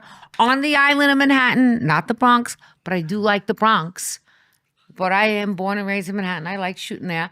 But I like getting away to shoot films. I like being away on location because then you're not around familiar faces and places. And I feel like when I'm at that point, my imagination is on a much higher level. Anyway, imagination. Let me ask you something. Go ahead. You ever walk into one of these hotels, you go to your room, you put your shit on the bed and you go, how the fuck did I get here? When you're working? Yeah, like when I check into the hotel and they're like, hi, Mr. Diaz, welcome. We have a basket for you. And you're like, these motherfuckers don't know 10 years I was robbing these baskets. You know what I'm saying? They're like, we got a basket for you. Welcome. The movie welcomes you, and then you go to your room and you sit down.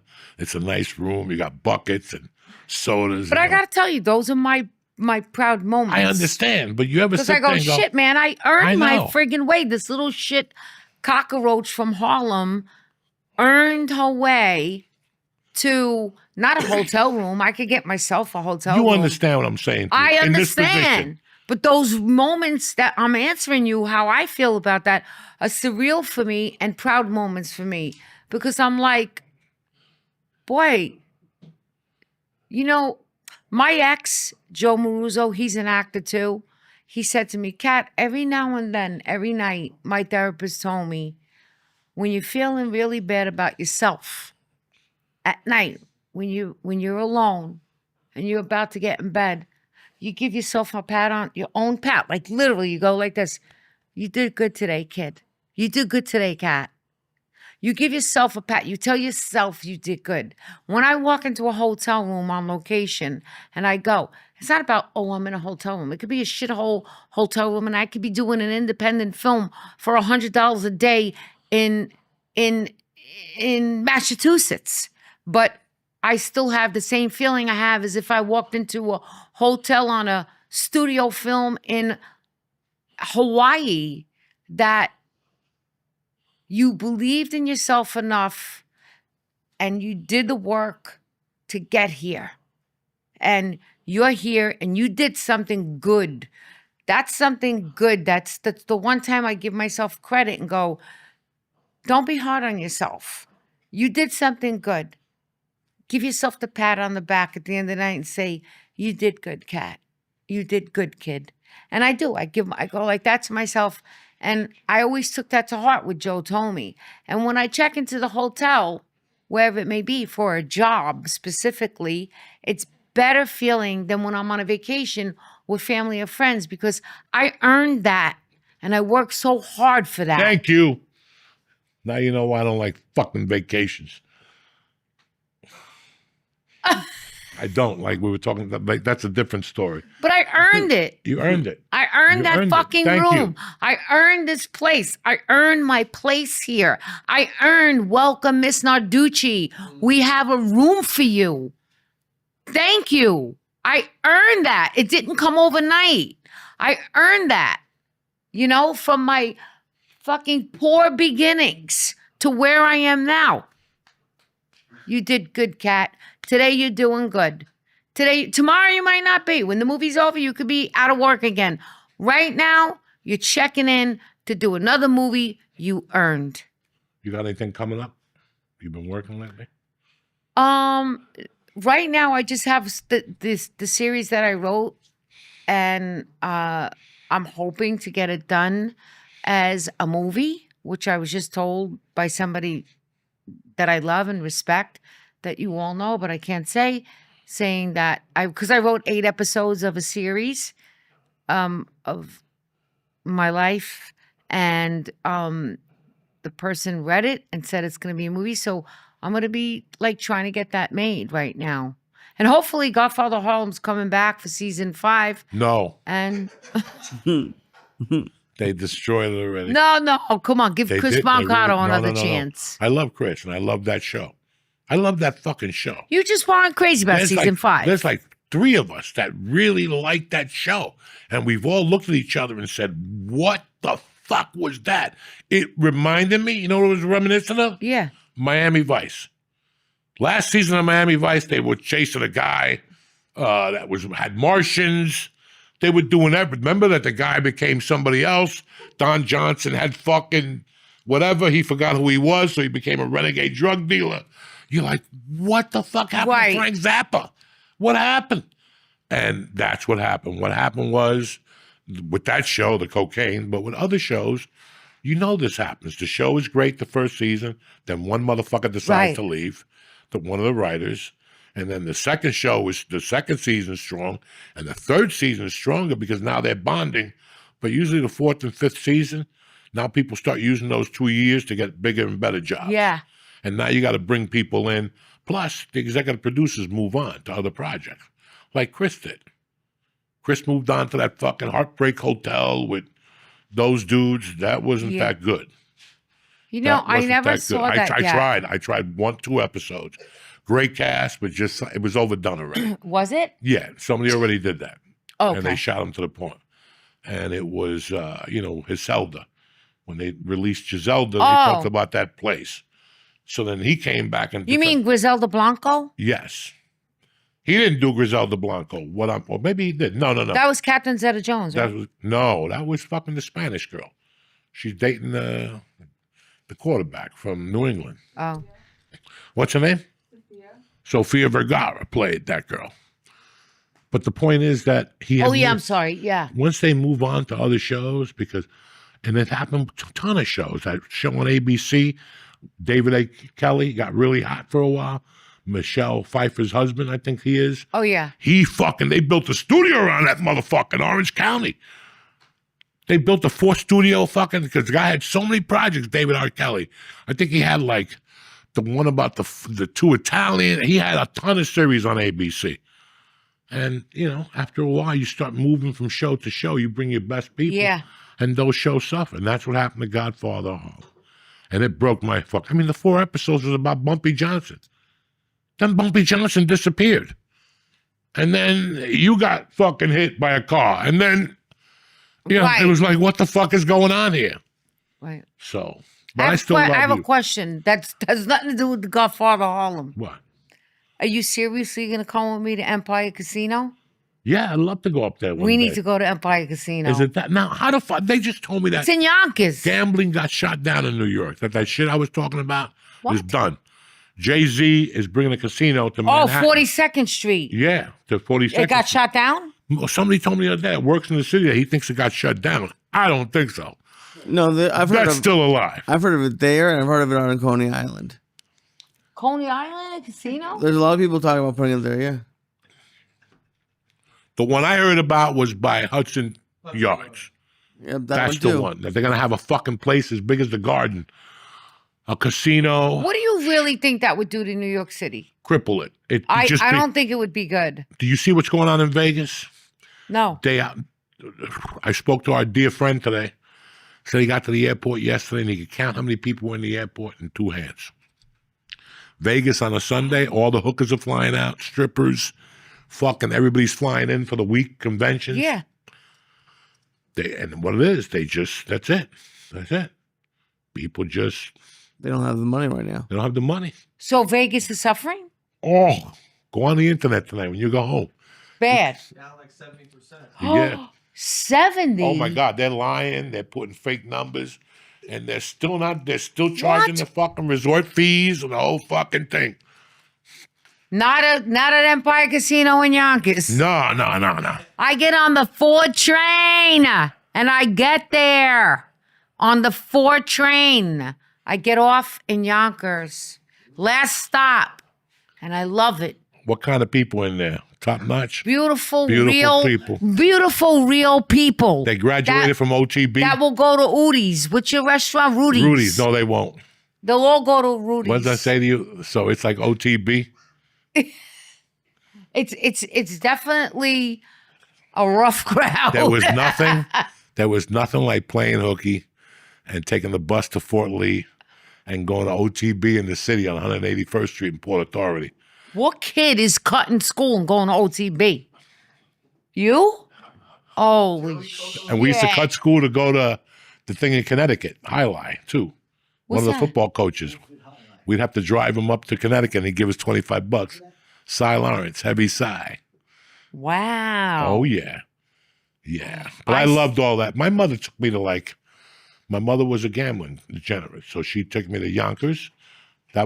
Listen, when you go to Yonkers Raceway at night, you got problems. That's where the casino is. Yeah, you got The problems. Trotters are right there. But you go in the daytime. I go in the day and I leave. I went the other day, 2:00, I got on the 4 train. I'm sorry, 1:00. I walked into the casino like 2:00. I left the casino 11:30 at night. But I take an Uber home.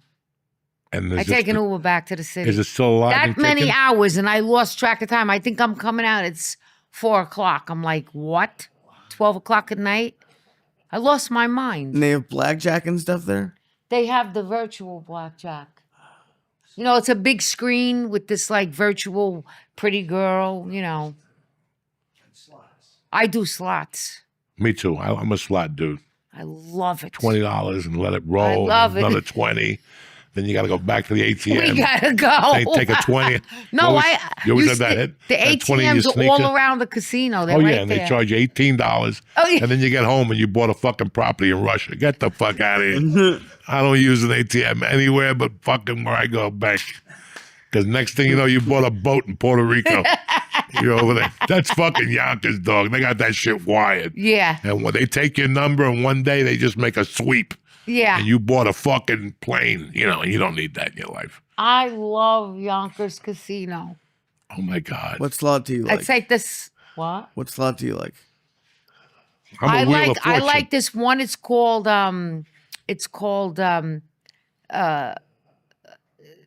what is it? Mayan Chiefs. Oh, okay. It's a Mayan chief, and I like this other one, Dragon Slay, and then one other is it's called my nickname is Kitty. Okay. Some people call me Kitty, and I like the kitty cat. It's like a cat that comes. If you hit it, the cat comes out, meow meow, goes around and drops the money. Dude, there's people. It drops the money. It's like a whole fucking movie I'm watching. It drops the money, it waves to you, and I'm like, Kitty. I love it. There's people who live stream themselves playing slots at casinos. I would pay to watch you play this, because do you smack the screen? Oh, I punch it. Yeah. Oh, I knew it.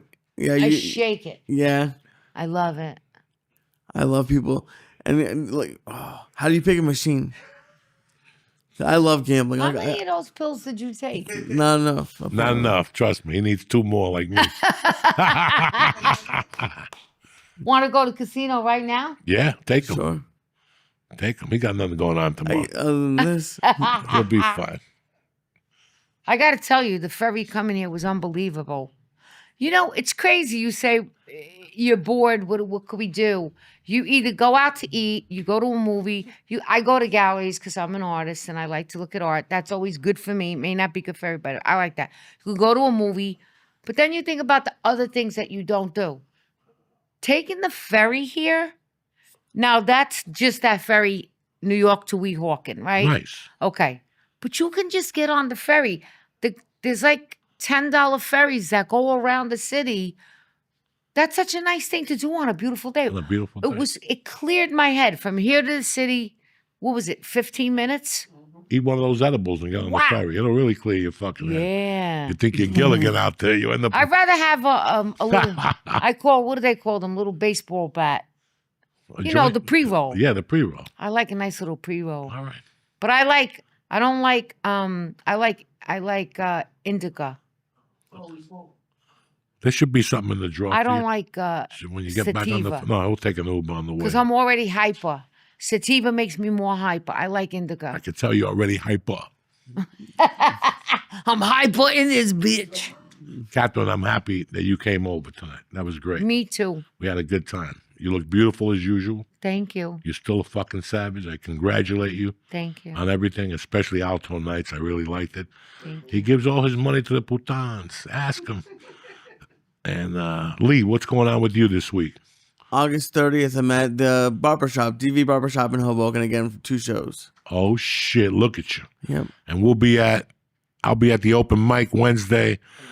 Thursday we got the bucket, and tickets go on sale tomorrow for Parks Casino the night before Thanksgiving. Oh shit. That's always a good fucking night. Oh, that's the best That's night. the best night ever. Different lineup, different crew. Come on down. You can gamble.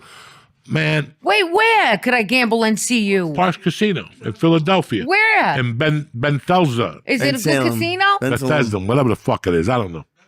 Yeah, we No, just Ben did this Salem. last week. I'll pick you up. We'll drive you down. Oh, shit. He's got the Tesla, so be careful. He's got the computer in the front seat and shit. Does it drive by itself? Yeah. Anyway, I love you, Catherine. Lee, I love you love to you. death. And tickets also went on sale for November 8th in D.C., I think, and December 5th in Virginia. I don't know.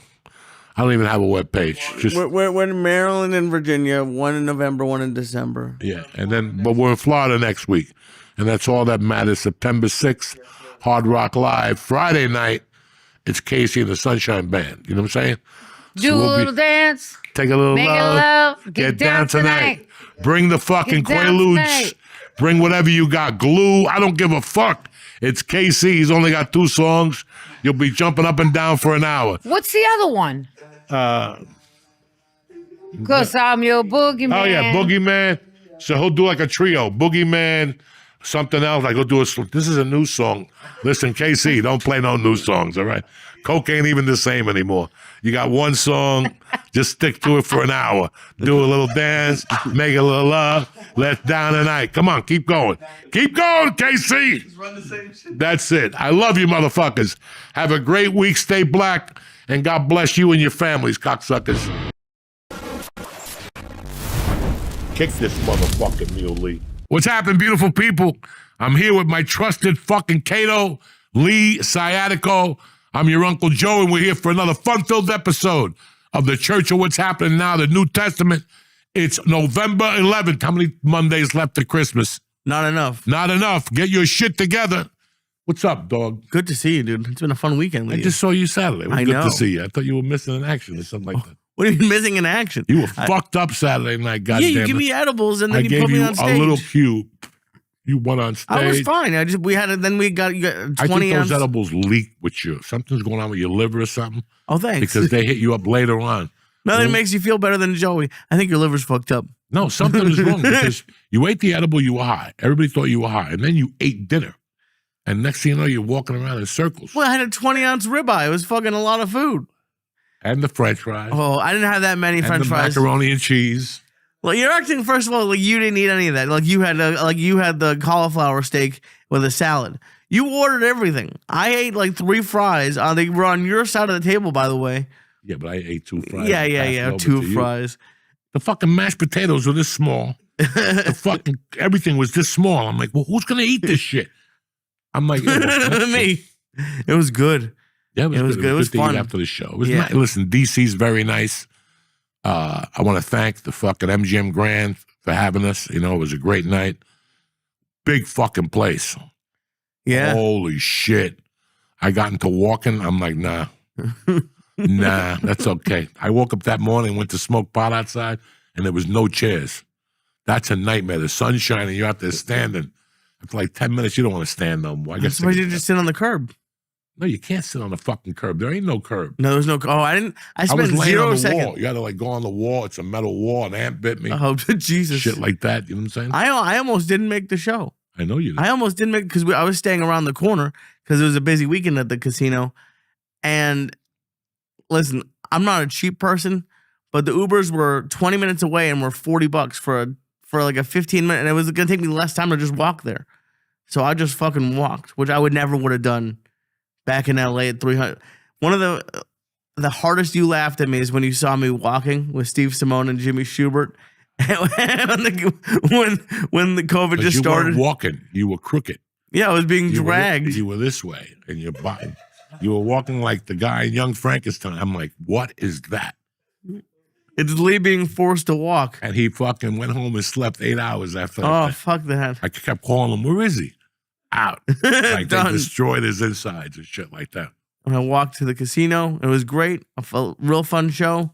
You know who was great at this casino? The staff was really great. Staff is always great. They were, and they usually are, but this one specifically was. There was a security guard up by the green room that was super cool. It was just great. It was a lot of fun. You know who I got to meet? John Rollo. I had never met You him. never met John He Rollo? called in like early podcasts, like when we were doing it at 6 a.m. I don't think I ever met him. I'm almost positive. I never came to Good Baltimore dude. with you. Good white dude. He runs that school, Ground Control in Baltimore. Mhm. Have the stuff. I've known Rollo for a long fucking time.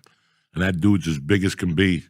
And the reason why him and I chimed together, because I remember sitting at a table with a bunch of big dudes and fighters. And we were talking about cats. And one of the fighters said, Joey, shut the fuck up talking about cats. And John Rollo goes, well, I got 6 of them too. We got a problem. And it was fucking classic. It was classic. And then he was telling me he choked out a guy at Giant Stadium during a Baltimore Giant game. The guy kept yakking. He put his arm around him and just put him to sleep and sat him down. It was fucking hilarious. So I've known John for a long fucking time. Listen, it was just a good time all around. You know, the ride was brutal. That's one thing. On the way down there, dog, I forgotten I trained that day, and I got in that car, and I only got out of the car to pee for 10 minutes. I didn't move. I just got out of the car. Becky went to the bathroom, and I go, I don't even have enough energy to go in there. My dick is going to pee on myself. I just peed by the truck. She got back. She didn't even know I peed. She goes, did you go to the bathroom? Oh, yeah, I walked in behind you. I was making a call. I don't know why you didn't listen to me. But the way back was quick, you know. Oh, good. But you know, man, a lot of weird shit going on. I mean, thank God we didn't have to get on a plane this weekend. Oh, I know. Dog, how long have I been talking about planes for not to get on them no more? Years. And people don't want to listen. And now they got to listen because now it's over. It's over. Listen, first of all, it's never going to be the way it was when we were fucking doing our thing. You think it's going to be never worse? going to be like that anymore. Huh? And what already wasn't good. I remember my parents talk about like there being like meals on like a plane for like coach. Yeah. How could it possibly get worse? It's just over the years, people got greedier. They put an extra seat. They cut the leg room, and they don't give a fuck. It's like it's like any other business right now that's running. They just don't give a fuck about you. You have to assume. At one point, you're like, they don't fucking take care of me. This is not, when you're on a plane, I want you to get up and look behind you at one point. And look what it looks like. It looks like a bunch of fucking idiots sitting there, like, waiting for something. And it's like, that's not the way it used to be. They allowed you to get up and mingle and fucking, there was a bar in the middle, so at least you had an excuse to get up. If this guy, an idiot, didn't want to fart, you could just sit in the end seat and get up and move. That's not, think about it, it's not even, and I'm not bitching. This is 35 years of flying on the go. This isn't some guy that just flies once a year and I'm here to lay my fucking voice down.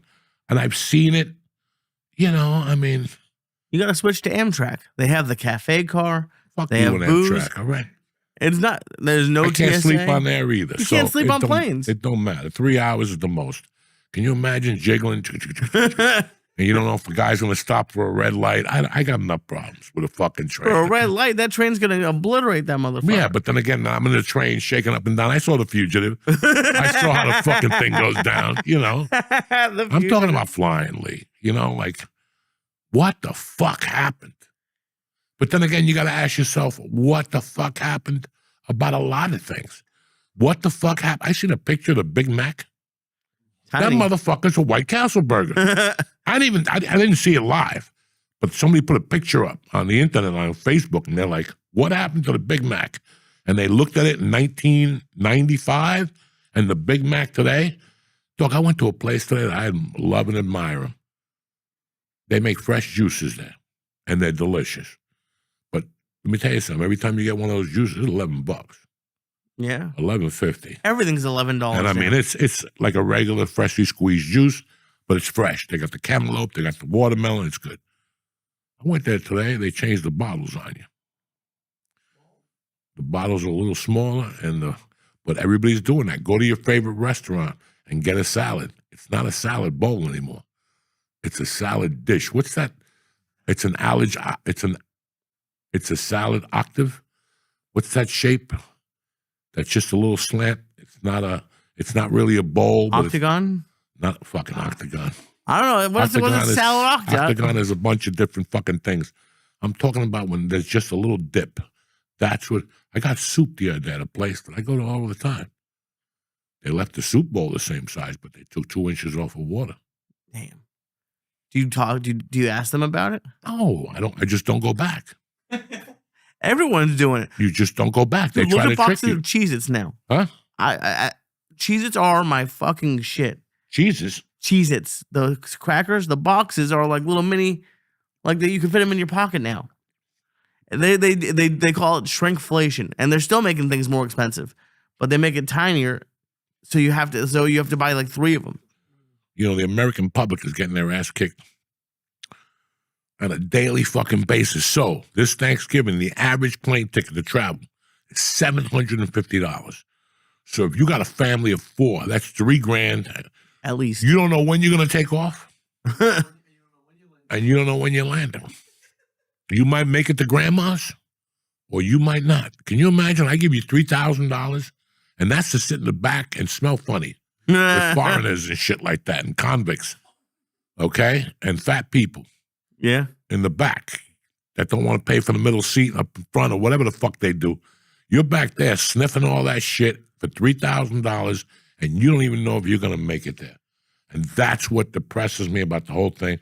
And that's why I tell people why would you it's like me going on stage with no material, like just taking off a year and going on stage at the Garden expecting to kill. What do you think is going to be different? I don't want to ever do anything on a percentage basis. Think about it. If you want to, what if tomorrow something happens, you got to fly, go see your dad in Florida. You know, it's an emergency. He's getting old, right? Now you can't even count on that no more. Can't count on it. I don't even know if I'll make it there, but that old man fucking dies by the time I get there. Even private, they're not taking off, I heard. No. So it's not like you can even get around it. No, you better get the roller skates on and fucking whatever, or mind your business. The train. I had a friend of mine last week that he goes, "What do you think?" And I go, "Listen, what's weighing on this?" And he goes, "My kids are going to be flying. It's a wedding. And now they want us to stay Sunday for the family reunion." I go, "Do it on Zoom." Zoom worked for a long fucking time. Now people forgot about Zoom. Go back to Zoom. We're not going to make, this week is Skankfest. Okay. And they're a little worried.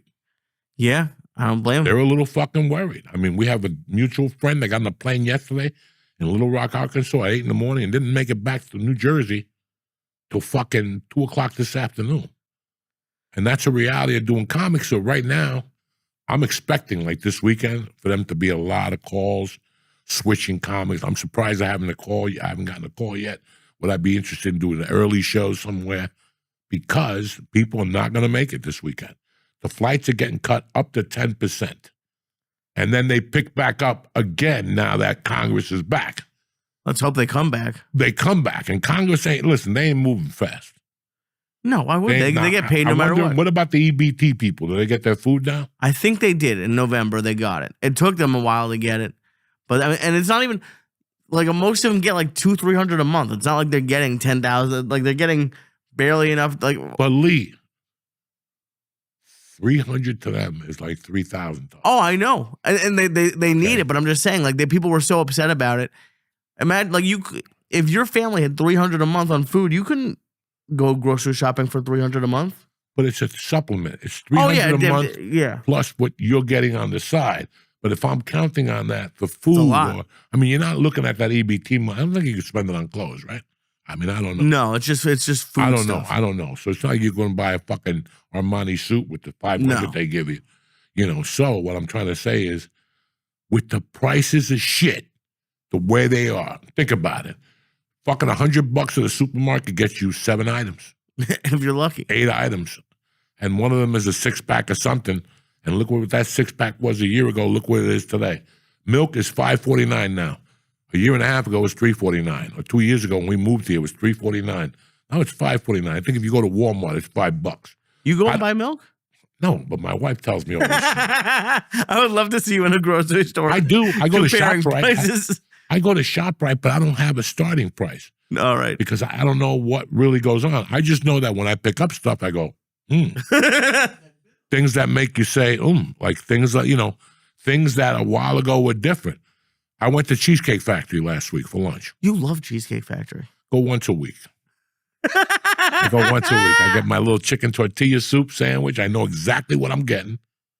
And guess what else I get? The chicken enchiladas. Okay. Delicious. With white rice and black beans. Delicious. And nobody bothers me. I know exactly what I'm going to get. I get my fucking iced tea with extra lemon. I get that brown bread. Yeah. The pumpernickel there is stronger than death. You dip it in the fucking, in the chicken tortilla soup. Forget about it. But my point was, right. Guy next to me was American, white guy with a, and I was listening to him. And he was asking the prices of alcohol. Yeah. And I was listening. And I kept going, wow. When he asked him for a classic margarita, the classic one, not even with the agave and the Cointreau. 20? $17.99. Yeah. $17.99, guys. Listen, I know you like the Cheesecake Factory. That place has turned into Morton's price-wise. Listen. I'm not concerned with the cheesecake. I'm not the Cheesecake Factory I'm talking about. I'm talking about that fucking cocktail. Right. I'm talking about that if you dump your fiance and you take a girl out next week, you're going to spend average of $45 if she drinks 3 martinis. Oh, that's okay? low. And that's average. That's $15 a glass right there. My point is that it's $17.99 for a fucking margarita. Now, I hadn't had a margarita in a long time. I had, dog, last time I drank margaritas, they were $4.50, and that was a top shelf one at that place in Boulder. What decade was this? 1990. And when I left Boulder in 95, there was a place called South of the Border or something like that. Cross something. They had a 3 margarita limit at night and a 2 margarita limit for lunch. And the margaritas for lunch were $1 margaritas. They were this small because they made them with white grain alcohol. And you didn't even taste it. That's 140 proof for fucking a drink. You get fucked up. And for 6 months, I would go in there every Sunday with a girl.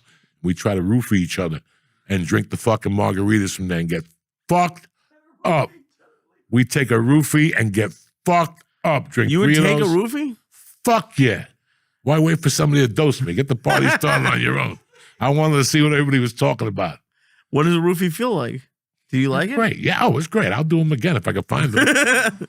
But you can't ask somebody, where can I buy those? Because they'll think you're a freak. Right. You want somebody's for got yourself. to come to you and go, you want the same chemical that's in Rohypnol? I think that's what it's called, Rohypnol. Yeah. I don't know. So That's yeah, I pretty used good. to roofie her. We used to roofie me. We used to roofie each other. Jesus. That's romantic. Bro, that's the way to do it. Fuck these little guys that go on the, to Would the you horses. even know if you hooked up, or would you just wake up next to each other, pass the We fuck just out? wake up next to each other, and I'd look to see if she was naked, and I was naked. And there was splatter, blood splatter, fucking juice splatter, Oh my a God. towel. So I knew something happened. The room smelled funny. You know what I'm saying, Lee? Oh, I love that.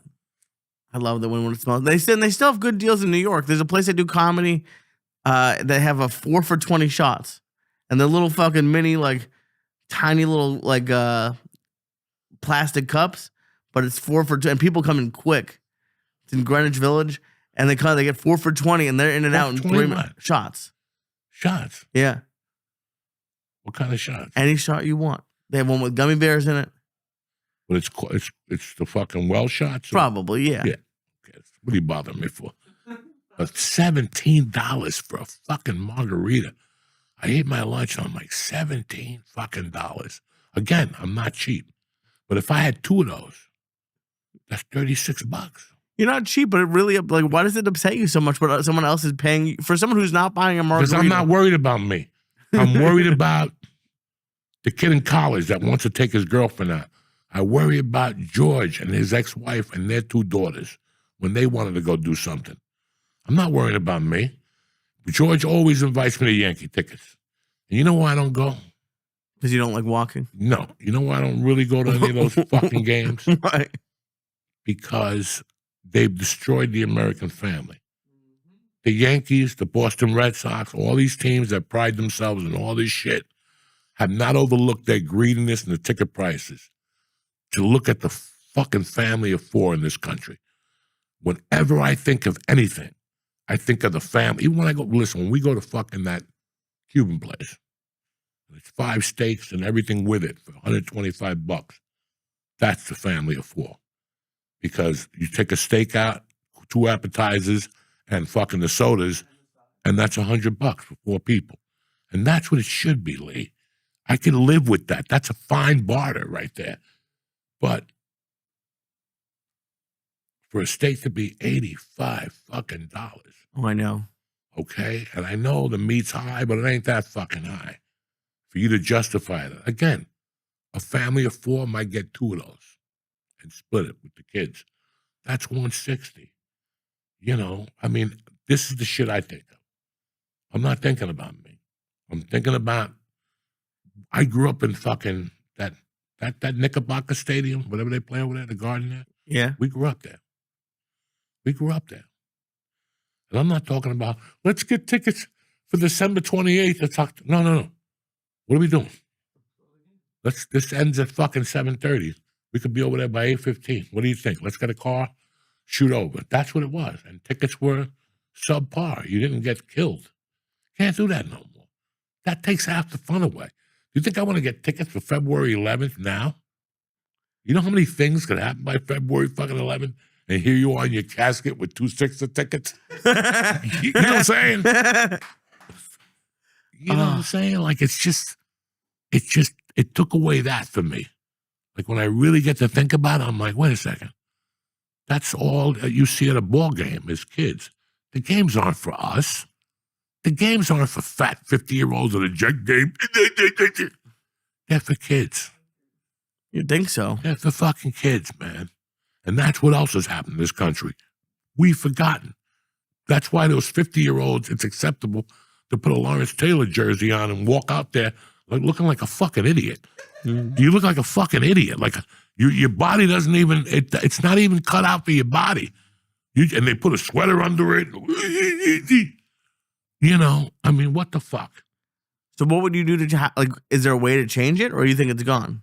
Dog, 10 years ago, they raised the price of luggage because the price of gas went up. Maybe it was 10 years ago. I'm not a genius here. I'm not a gas price analyst. Maybe it was 8 years ago. Price has gone down on gas 18 times. Did they give you back your $100 for luggage? Never going to happen. Once they take it, it's very tough for them to give it back. Okay, Lee? It's very tough for them to give it back. It's like if I call you and go, Lee, I got to have a word with you. I really like you, and I like the nights you played at my club, but we overpaid you by $200, and you did 300 shows, so it's time to fucking pay up. You know, like, yeah. You follow me? We're in the same fucking realm here. You can't do that.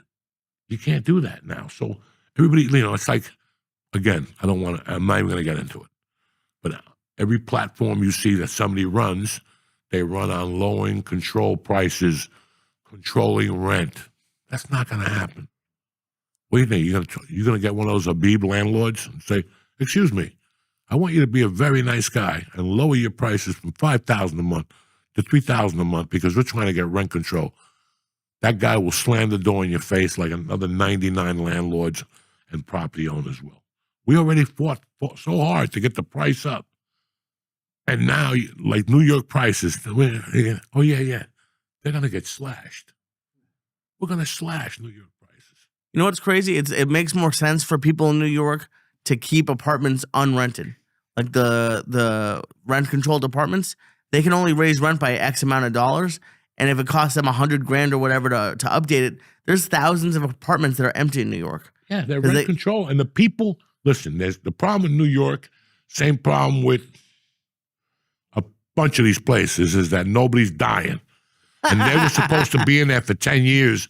And one day they said, wait a second, I'm going to pay a $3,000 mortgage. I got an $800 apartment down in the city. I got a fucking garage. And I got a mouse or two, but I can live with that. Yeah. I got a mouse or two, and I can live with that. And I'll live here for the rest of my life. My friend still has his rent-controlled apartment in Hollywood, and I think it's up. He's had it. I moved there 27 years ago. He had it 2 years before that. And it's like $1,200 in the heart of Hollywood.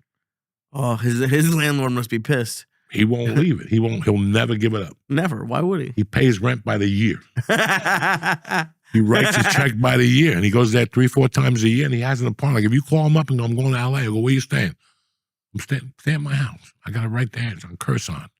You walk to 7-Eleven, you walk to Santa Monica. It's right there. It's in the heart of fucking Hollywood. $1,200 a month. That's amazing. It's not, you're not sitting next to Leo DiCaprio, but I don't want it's $1,200 a month in fucking Hollywood, in the heart of Hollywood. So rent control works, but if you don't move out, if you don't evolve into it, I got married, I got 4 kids. I'm not going to stay in an apartment. You're going to see with these people, they're going to start staying now more than they were before. I would. You're not going to lower rents. You're not going to lower, we're going to lower car prices. A car in this country is $50,000 average sticker right now. You go look at a fucking used car. I took my car to service last week. There were 2 cars just like mine, dog. I don't even want to tell you what they wanted. They're more expensive than when they were fucking new. Yeah. They're higher than when they were new. When I left service, the girl hit me up and said, hey, good to see you again. Do you want to sell your car? Because we'll give you a ton of loot. And I go, but it got hit. We don't give a fuck. We don't give a fuck. Is it because of like the tariffs or something? They're bringing the cars in from out of the country. They're looking for those fucking things big time now. Did you can't sell? Give that up. Because I've heard that from car dealers. Did you sell used or new cars when you were a dealer? Both. I heard you make more money on used. On used. Why is that? There's no price sticker. You're paying me what I tell you the value of the car is. You could come in with all your blue book value and bullshit. I'm going to fucking break it apart and tell you that the bank does that shit, but even then. And then we break it apart into all the stuff you get. And then you go from there. But the blue book value, like Toyotas hold their values. Right.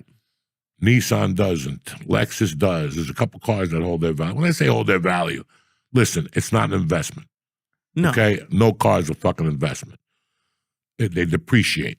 Okay? You own what appreciates, a home, land, property, but you rent or lease what depreciates. Right.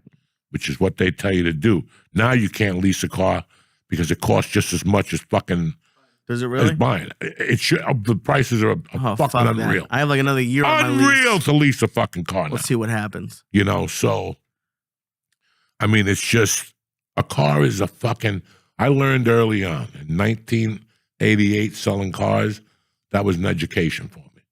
Because I learned that a car is, by the time it hits the street, it just goes down. And from there, it just goes down and down. And meanwhile, you're sinking money into this thing. And that's why it's smart to be on the 3-year plan before the car blows the fuck up. Yeah, that's what I've Before always it done. takes that next level, after the warranty's expired, that's when you get rid of the car. America can't do that. But they could have years ago. For 20 years, you could, because I wasn't making no money in Hollywood. And we kept leasing cars over and over, and the payment wouldn't change. There was no down payment now. That's gone. Now they want something. All those years we were leasing 500 down. We leased the Mitsubishi and all those Toyota Corollas, and then we started leasing Subarus, and we just kept going with it because I knew that I'm not keeping a car. Bro, after I'm in a car for 3 years, go take a look at that car. It smells like ass from the farts, feet. There's 1,000 dents. You fucking spilled. That's why I don't like food in my car, because that eliminates the stink. If you put an apple in there and the apple falls under the seat, then you got stink for fucking 3 months in your car. That's why I don't like food in the car. Like, I love soup, but I won't put a soup in my car. I'll eat the soup there. Not hot, sour, not nothing. I don't give a fuck. Who's asking you to eat soup while you're driving? No. You didn't. I said it wrong. When I go to a restaurant, I never take soup home to go. You can't even take it to go? No, because it's going to spill. You got to assume it's going to spill unless they give you the right fucking box. Chinese people know how to package fucking soup. They do it perfectly. Oh, with the cardboard on the bottom? Yeah, I love that. But yeah. if you just get soup and pork fried rice, it's like putting Biggie on one side of the seesaw and putting fucking an HIV person on the other side. Now you get some guy to cut you off, you stop, ba-boom, in the front seat. Oh, yeah. And now you got soup everywhere. Forget it. Forget it. No soup. Nobody wants soup. Why? But why? Like, I don't understand. We were talking about the companies. You were an old salesman. Like, I think I got ripped off getting an oil change this week. Like, they told me, like, oh, you need the fucking gas tank. Well, like, there's something you put in the gas tank, some liquid. And the salesman always fucking, I don't know. I think they take every opportunity to rip us off. And I went to go get a suit for my wedding, and I went to go get a suit, and it had like a little line on the jacket, like down right here. I was like, oh, I don't like that. And the guy's like, oh, well, all the suit jackets have that. Like, no, they don't. And the suit jackets in that style, maybe. But even like, dude, I can't tell you, and because you were a salesman, I've run into so much either creepy salesman stuff or just people who don't give a fuck when they're trying to sell you, and how much of it, like, when you're spending a lot of money, it feels good to have someone like treat you nicely and not try to rip you off at every angle. Because it's not even just the companies. I feel like a lot of these salesmen are trying to rip you off every chance they get. This is how they make money. Like, would they teach you to do that when you were a car guy? Like, to like do like the warranties and all that shit? When Dice came on the show, what did he say? Dice does the fucking. Yeah. Now on, Lee does the fucking.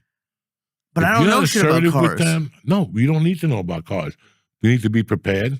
You know how to look on the internet, and you know how to compare prices online. And that's why the car business is in the shitter right now, because the consumer got too smart over the last 20 years. When I was selling cars, the consumer was an idiot. They didn't have to go online and look at the price of their car and what they got and the rebates and what the fuck is going on. That's why with a used car, still today, you still have a shot of making a little fucking profit because there's no price on it. A price on a used car is what you'll pay for it. That's the price of a used car, is what you'll pay for it. That's it. And would you like look at somebody and be like, this guy has a lot of money, I'll raise the price on him a little bit? No. No? Okay. Not in my world. Listen, when you go on a lot and you go on a used car lot, every idiot knows this. If a car says $13,999, they own that car for $10,000. It's like a $4,000 markup. So you got $4,000 to breathe. Okay, you can start hitting them low from the beginning. Hit them high, whatever the fuck you want to do. It's their decision what they want to do. Now, each used car dealership has an average gross per car.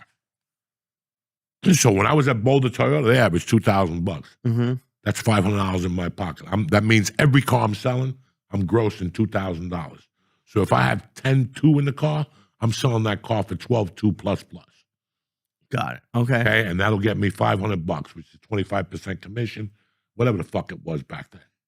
Do you understand me? Right. So, and now when you go on a new car, they have a sticker that comes with the car. Right. But then they got an addendum. That's ripoff. That's not, it's legal, but it's really not. That's a dealer markup for rims. They wax, they undercarriage. Right, that's bullshit. They jerked off on the car. They didn't do nothing. So when you go look at a deal, you don't even look at the addendum. You make believe like it's not even there. It's like, I don't even know what you're talking about. Well, and you'll ask them, just fuck with them. What's the price of the car? And they'll look at the addendum and press the bottom of the addendum. The price is $52,400. I just went on Channel 11. They said cars go up to $50,000. How is it an extra $2,900? Right. Well, we added the underbody carriage and the wax and the components so the sun doesn't listen. I didn't ask for all that. So you got to throw that in. Let's start from this number here. And that's where you start bringing out your things. I went to Englewood Cliffs and they gave me this number because everybody's dropping their pants on the way out. Right. They dropped their pants. So listen, how much for that car? $14,199. What's on the sticker? $16,900. What's your best deal? I could do $12,100. He can't do $12,100.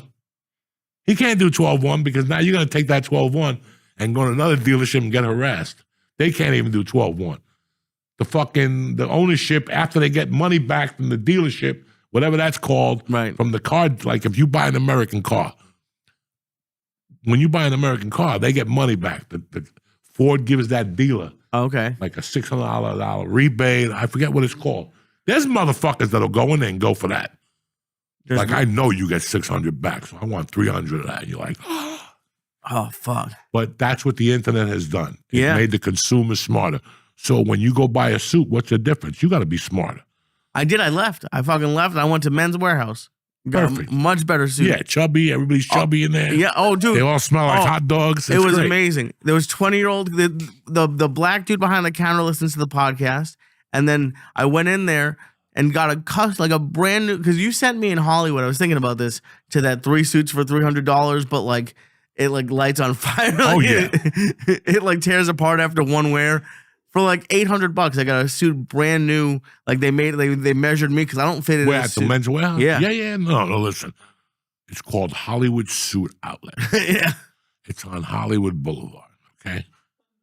When you want a front, you know what I'm saying? Like, it's like they say black people go in there and buy a suit and bring it back the next day after they wear it. It's one of those places. They got the shoes. They got the shirt. You got a belt. You got a belt, shoes, Bro, shirt, socks. Listen to me. $299. You get 3 suits, 3 belts, 3 shirts. I think 1 pair of shoes. I mean, dog. Yeah. You look at the shoes ain't gonna last more than one night. Okay? If those shoes hit water, like if there's water, they'll disintegrate. If it's a little humid. Okay, the suit is a suit to wear for the night. For the night.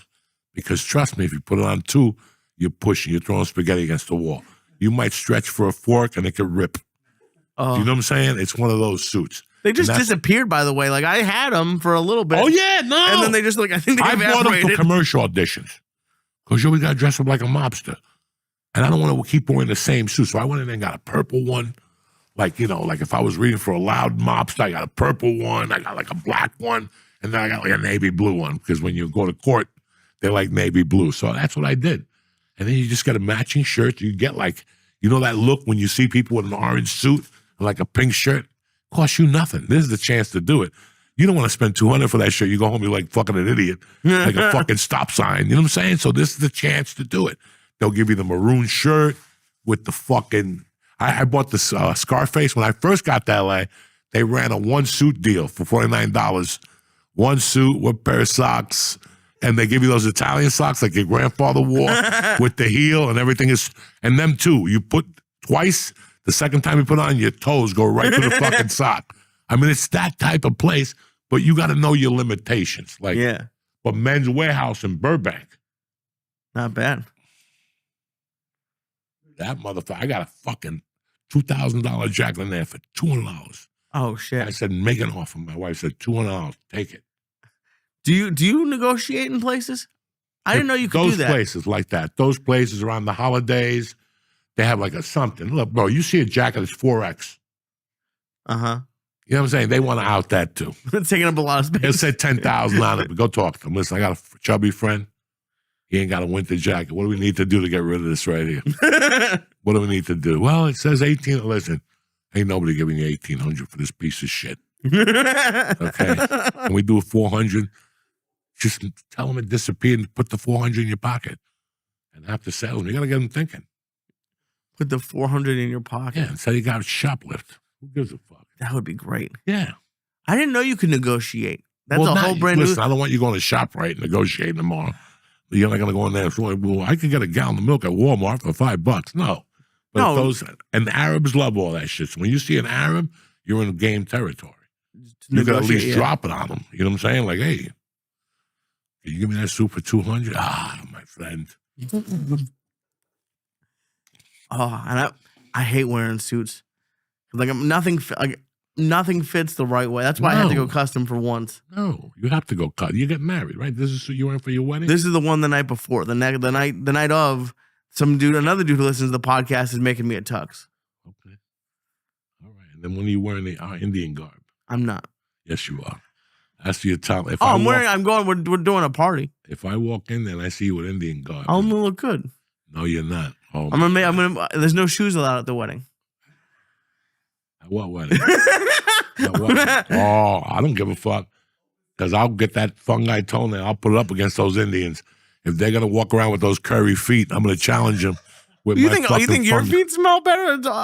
My feet stink. I have to throw Mine shoes away too. every 3 months. But I'll do the fucking I'll polish the shoe polish. I'll let my nails grow out. Right. And I'll buff them and save the dust. And I'll just throw them at the Indians and they'll be going smelling like, what is that smell? Oh my That god. shit smells, dog. If that gets on your finger and you smell it, you have to wash it off, and you can still get the fucking residue of fungi. Like the next day, my finger's pink from the acid. So why do you touch it all the time? Because I love it. I love it. I put it in weed. I put it in everything. Oh, Let's take a breather, talk to these people about some things like DraftKings. What else? We got Hydro Row, and we also got Perfect Jeans. And those jeans are good. We'll be right back. Lee, I forgot to tell these guys what happened this weekend. Oh my god. This was like Christmas and Hanukkah all wrapped into one. You know the 12, what's that, on the merry day of The Christmas? 12 days of Christmas. This is the 12 days of Christmas because after December 7th, 5th, I have no more comedy shows. I'm just going to take the rest of the year off, smoke pot, and eat mushrooms. But one of my favorite brands, one of my favorite customers showed up, companies showed up this weekend, and they surprised us with just everything. Joints, dog walkers, eights. They sent us this OG Kush. They sent us the Dulce de Leche Indica. They sent us a sativa. They had a bong in there. They had sweatshirts. They had lighters. They got grinders. They got vapor pens. They got edibles with 5 milligram. I got to eat the whole case of it. But it doesn't matter. I mean, Rhythm hooked us up, and I really want to thank them. Oh my! It was like they brought an entire like a tub that you take when you're moving. They took that and they had a suitcase in that, and they opened that, and then it was like, you know how like they have like fishing tackle boxes or like a toolbox? They had like 8 different levels of marijuana. It was unreal. It was unreal to even see. It's like when I was a kid, they had a James Bond suitcase, and you could hide a gun in there, a BB gun, press the handle, and it would shoot BBs. So you could just walk around New York City, and hit people. It was the coolest thing in the world. I don't know what happened to them. These guys just made it cooler over at Rhythm. It was a 3-floor It was more than that. No, it's 3 floors. Just 3, okay. The top one has little weed, lighters. The middle one has a fucking bong. A big one, yeah. And a pretty big bong. And the third one has weeds and edibles. And then when the thing is stood up, it says Rhythm on that. That's a secret panel. You rip that down, and there's 4 more vapor pens. Damn. 10 more packs of fucking of door walkers, and 25 loose joints. They gave you a strain with like a display case and lights in it? That's the one that comes out November 26th. Okay. It comes out on like twice a year, right? What's the name of the store? Rise. They have 3 of them, and like Paramus and Edison, Paramus, and no, not Kenilworth. Bloomfield, where Trabuke is from. And fucking so yeah, that comes out. It's like I don't know how big that butt is. I don't know. But they have a box with a light.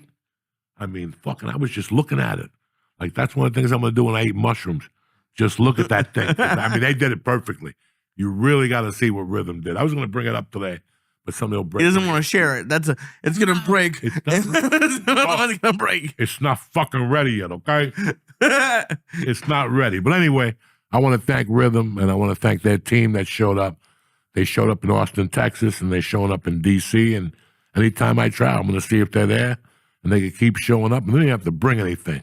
We love you, Rhythm. Thank you for sponsoring our fucking little smoke-a-thon here during the week. Stay black. Say something, Lee. I love you. Thank you. Love you, cocksucker.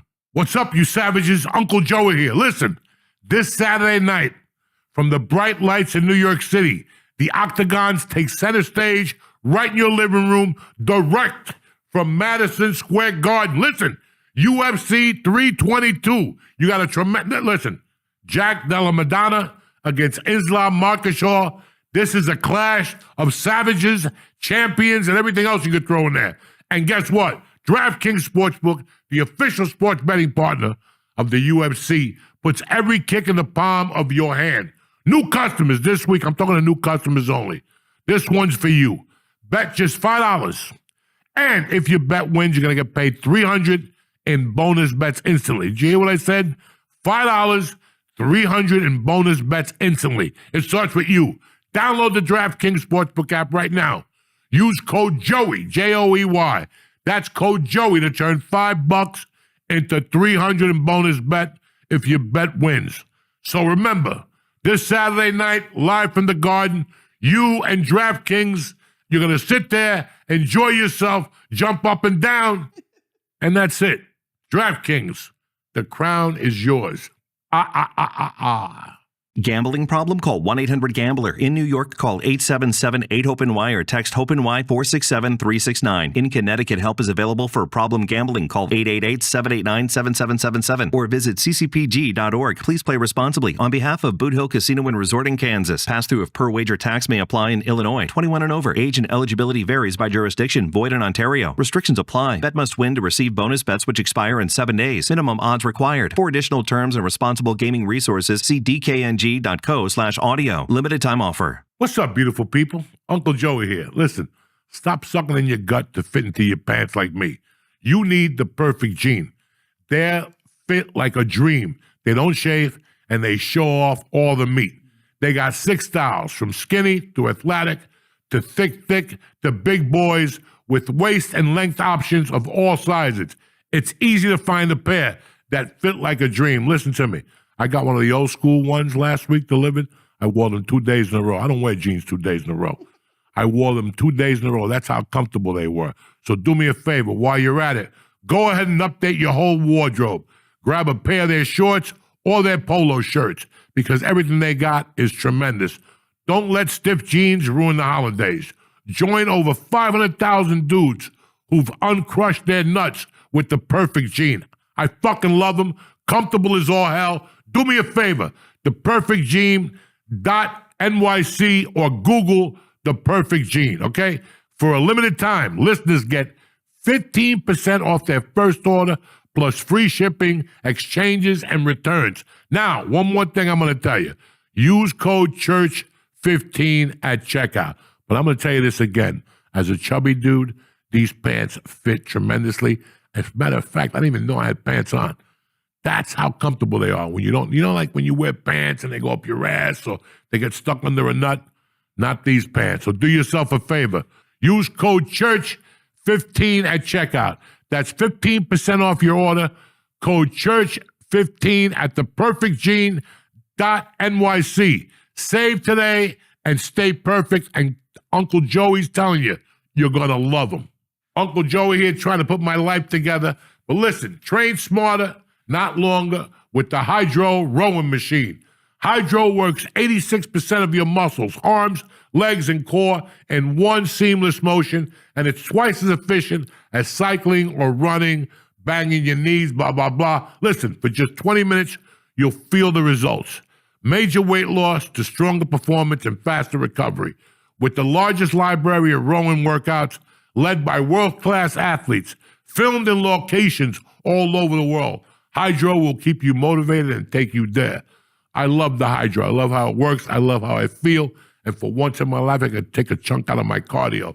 With free standard shipping and 30-day risk-free trial and a 1-year warranty. Do you hear what I said? A 1-year warranty. What do you got to lose? Head over to hydro.com.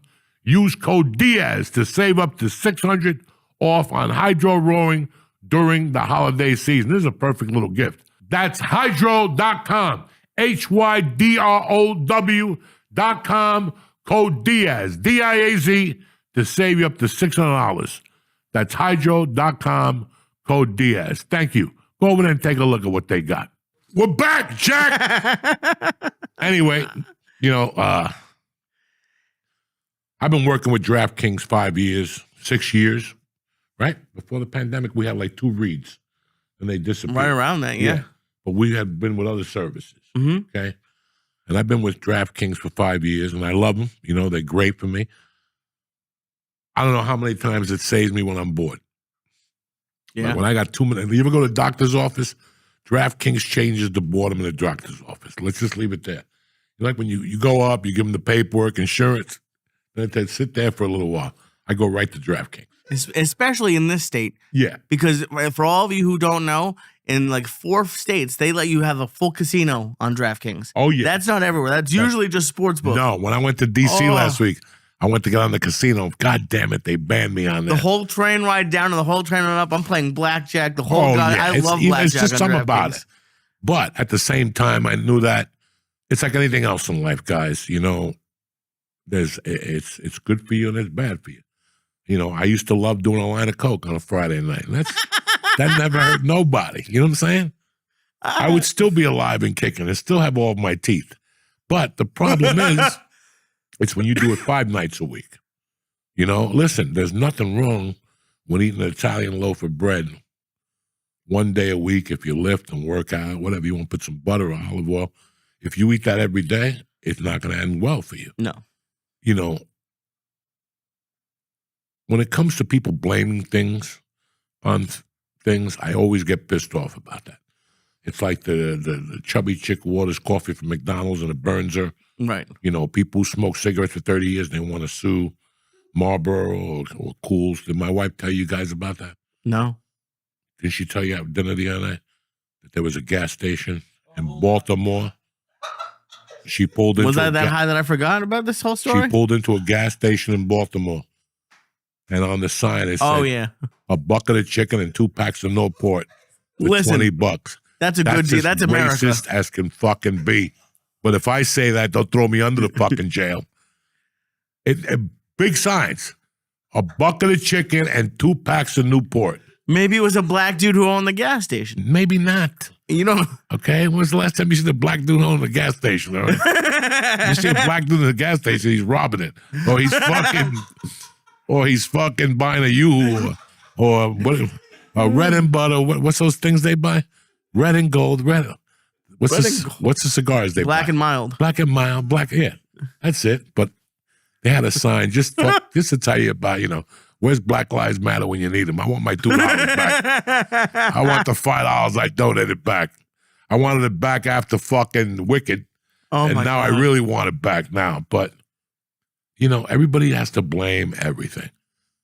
So the last 4 or 5 weeks, 3 or 4 gambling scandals have busted out. Yeah. The 2 pitchers from Cleveland, the fucking basketball scandal with Chauncey Billups, the UFC thing, And you sit there, and I heard something Sunday night. I was switching through channels waiting for the mayor of Kingstown. And ESPN had their little, Americans on there talking about gambling and how companies like FanDuel and DraftKings and all these companies have fucking... Meanwhile, they own a sports betting app. Did they lose it? Well, fuck Who them. lost? Yeah, apparently ESPN had an app and now they don't have an app. But it's here. This is not the app's fault.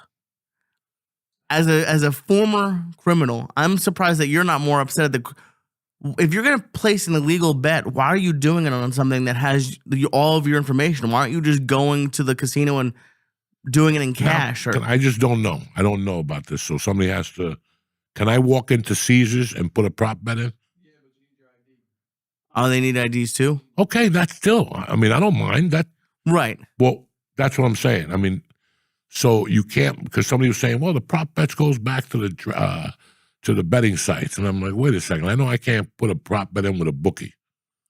Okay? Like, I can't call Nikki and go, hey, Nikki, I want first quarter on Sixers, whatever. I maybe now, because the draft services do it. So, Right.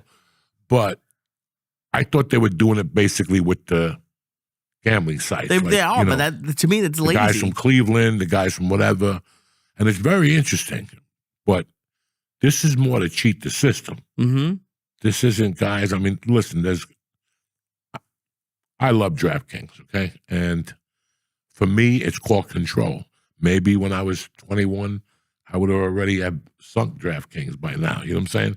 Maybe I would have owed them money or something. But that's the thing with them. You can't owe them. You They can't take owe it them right out of money. the fucking account. They don't even take fucking PayPal. No. They don't take my PayPal because it's corporate. Yeah, it's just straight They out don't of the bank. fuck around with anything. But just the hypeness, listen, man, the country's very hip to gambling now. Mm-hmm. We thought that growing up, people gambled, not like they're gambling now. I mean, we discussed this 2 weeks ago. People are gambling. Drinking is down.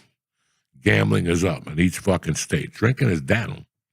Because it's a $20 margarita, and you can stay home, drink by yourself, and you don't have to go to a casino anymore. Like you've been telling me for months that Vegas is dead. If you Been dead. if you lived in Jersey and had it on your phone, why would you fly to Vegas? Well, this weekend, okay, we went to MGM Grand and whatever. Great casino. Yeah, it's fun. Food was great. Nice people. I know that they didn't have free drinks on the floor. No. Okay. And I also noticed when we went to the other casino that they didn't have quarter or 50-cent slots. Okay. So that eliminates a lot of things. Listen, all I remember about Vegas is we're going to Vegas, we're going to get drunk, we're going to gamble and get fucked up, whatever. You got drunk from gambling. You went to gamble and they brought you drinks. Every time I go to Vegas, there's chicks walking around, but they ain't 50 of them. It's like 2. Do you know what I'm saying? They come around 1 an hour. It's like when I used to go in the 90s, they were there every 3 minutes. You didn't even have an empty glass. You could have 2 ice cubes and they rush right over to you.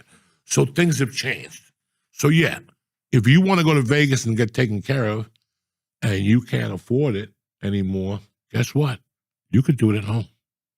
Or at least I could put disco music on and fucking put lights in my living room and get a live dealer and get fucked up, snort coke, bring a chick over for a date.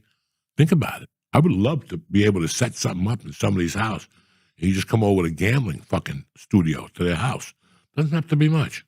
Lights, ding, ding, noises, ding, ding, ding, ding. Hey, give me back my bitch. whatever. Think about it. It's not. So in your mind now, you could can you airdrop your phone to that screen? Of course, yeah. Guys, what are we talking about? That's a live dealer. Oh, I love it. I'll do it. I did That's it. a live dealer. I did it on the bus here from New York today. I love it. And you go with a live dealer? It's a real big, thank God I don't live here. I've been lucky the last couple months. The last couple months, I've been real lucky. That's why you take the bus to Jersey. Oh, yeah. It takes a long I ass don't want time. no Uber. I want to take a bus. It's great. It's $3 and I'm there for 2 hours on the bus. Now I know why. But that's crazy that you take the live dealer. Oh, We should instead of fucking doing it football, we should wait for another Monday Night Football. Do the Monday Night Football and then get the live dealer up for DraftKings. That's the way to do it. I was honestly thinking about live streaming. They play blackjack? Blackjack, they have every game you want. They have live dealer. Blackjack, they have cheaper ones that's like $5 a hand, but it's not a great game because everyone's playing on the same hand. The lowest minimum you can get is 25, but that's the same as at a casino. If you go to any casino, the lowest minimum you're gonna find is $25, unless you get really lucky. So but I got, knock on wood, you go up and down, but you go for a hand or two, and if you start losing, you leave. And you go. They have 4 or 5 tables you can go to. I always look. I have rules. And they have baccarat. They have craps. DraftKings is everything. Oh, everything. It's great. It's a blast. It is so much fun. Can you imagine if you ate a mushroom? Right? By yourself? You just ate some mushrooms, you're there. You put some music on, you're there. Anything is fun to you when you take a mushrooms. Oh, my God. Imagine going to the grocery store and my God. And get your mom to bring you drinks, make believe she's a waitress, and put the fucking goggles on and make believe she's hot. Mom. Oh, yeah. Smack her in the ass and shit. Yeah. Holy shit. That's a good idea. Come on, dog. I'm telling you, that's the business. We bring comedy and a casino vibe to your basement with a small nickel. Food is optional. Cocaine and drugs and bitches, that's optional. We get them there, too. Well, listen, you've been giving me a lot of shit about the wedding. Something I did, and Nadav, I just saw kind of did it at his wedding, the old Your Mom's House producer. But for not that much money at all, I'm having 3 tables at my wedding because we're not really dancers. We're not going to dance that much. I'm having a blackjack table, a roulette table, and a craps table. Oh, shit. There goes my... How many credits do I get? Everyone gets chips. If you want to buy more chips, it'll go to the honeymoon fund, but we're going to have stuff to give away for the people with the most chips. They'll win something. It's going to be I'm so excited. Dude, one of my biggest dreams, because I'm a cheap Jew. I don't like betting any more than 25 a hand. I don't really like betting that. But I'd love to go to a place that's like Dave and Buster's, but for casinos. So I can go in and for $100, I'll buy $100,000 worth of chips. And then you just get to gamble like you're a high roller. And I don't know, maybe you win a prize, maybe you don't. But it sucks. We were just talking before the break about stuff being broke. It sucks going to the casino with $100. You can't go to the casino with $100. It lasts 8 seconds. And there's nothing I like because I'm not a club dude. I'm not a bar dude. Take me to a casino. I would live there. I love gambling. I know. I love it. I love it so much, and I wish I didn't. But it's one of my favorite things Remember, to do. before I met Carol, before a lot of shit, I was working for a sports betting service. We were all talking one day. We went to Vegas. Okay. The company took you to Vegas in February, and you stayed for 3 days. And I remember going to Vegas, and the guy I worked for got us to watch the boat crash from Caesars or whatever, from Steve Wynn's office. So at that time, I was doing comedy 3 years. And the first time I went 2 years. And he goes, you know what? I'm going to ask the entertainment director what it takes to be a comedian here. And the guy came over and told me there's a bunch of open mics. Oh, yeah? At that time, Stanhope was there and Joe Coy. I didn't know who they were. No, Right. I'm not saying that. I know who they were. But I thought about it. I was like, to get the fuck out of Boulder, move to Vegas. I could work for a sports betting service. During the day. It was the quarterback from the old Houston Oilers. Dan Pastorini had a sports betting service, and I could fucking do comedy at night. So I really considered it. I like the energy. Yeah. I like the energy. I mean, you always like the energy in Vegas when you're single. It's tough to like it when you're married, but when you're single, it's anything could go. It really is. Whatever happens here stays here. Now I go to Vegas and you got eyes in the sky watching you. You got fucking I want to go to Macau. Macau in China. Yeah. Yeah, no, that's all that stuff is beautiful. Everything happens in Macau. But they have fucking all over the world. They got casinos. Yeah. Beautiful casinos. But to get back to what we're talking about, I mean, we both like to gamble, but we don't see us fixing games. Like I'd love to have an inside tip, though. I don't see a need to do that. And both these pictures were good. They're great. I mean, it's so short-sighted. Like even if I forget what's the biggest bet they put on him. 10 grand a pitch. How many pitches? 2 years. That's a lot of money.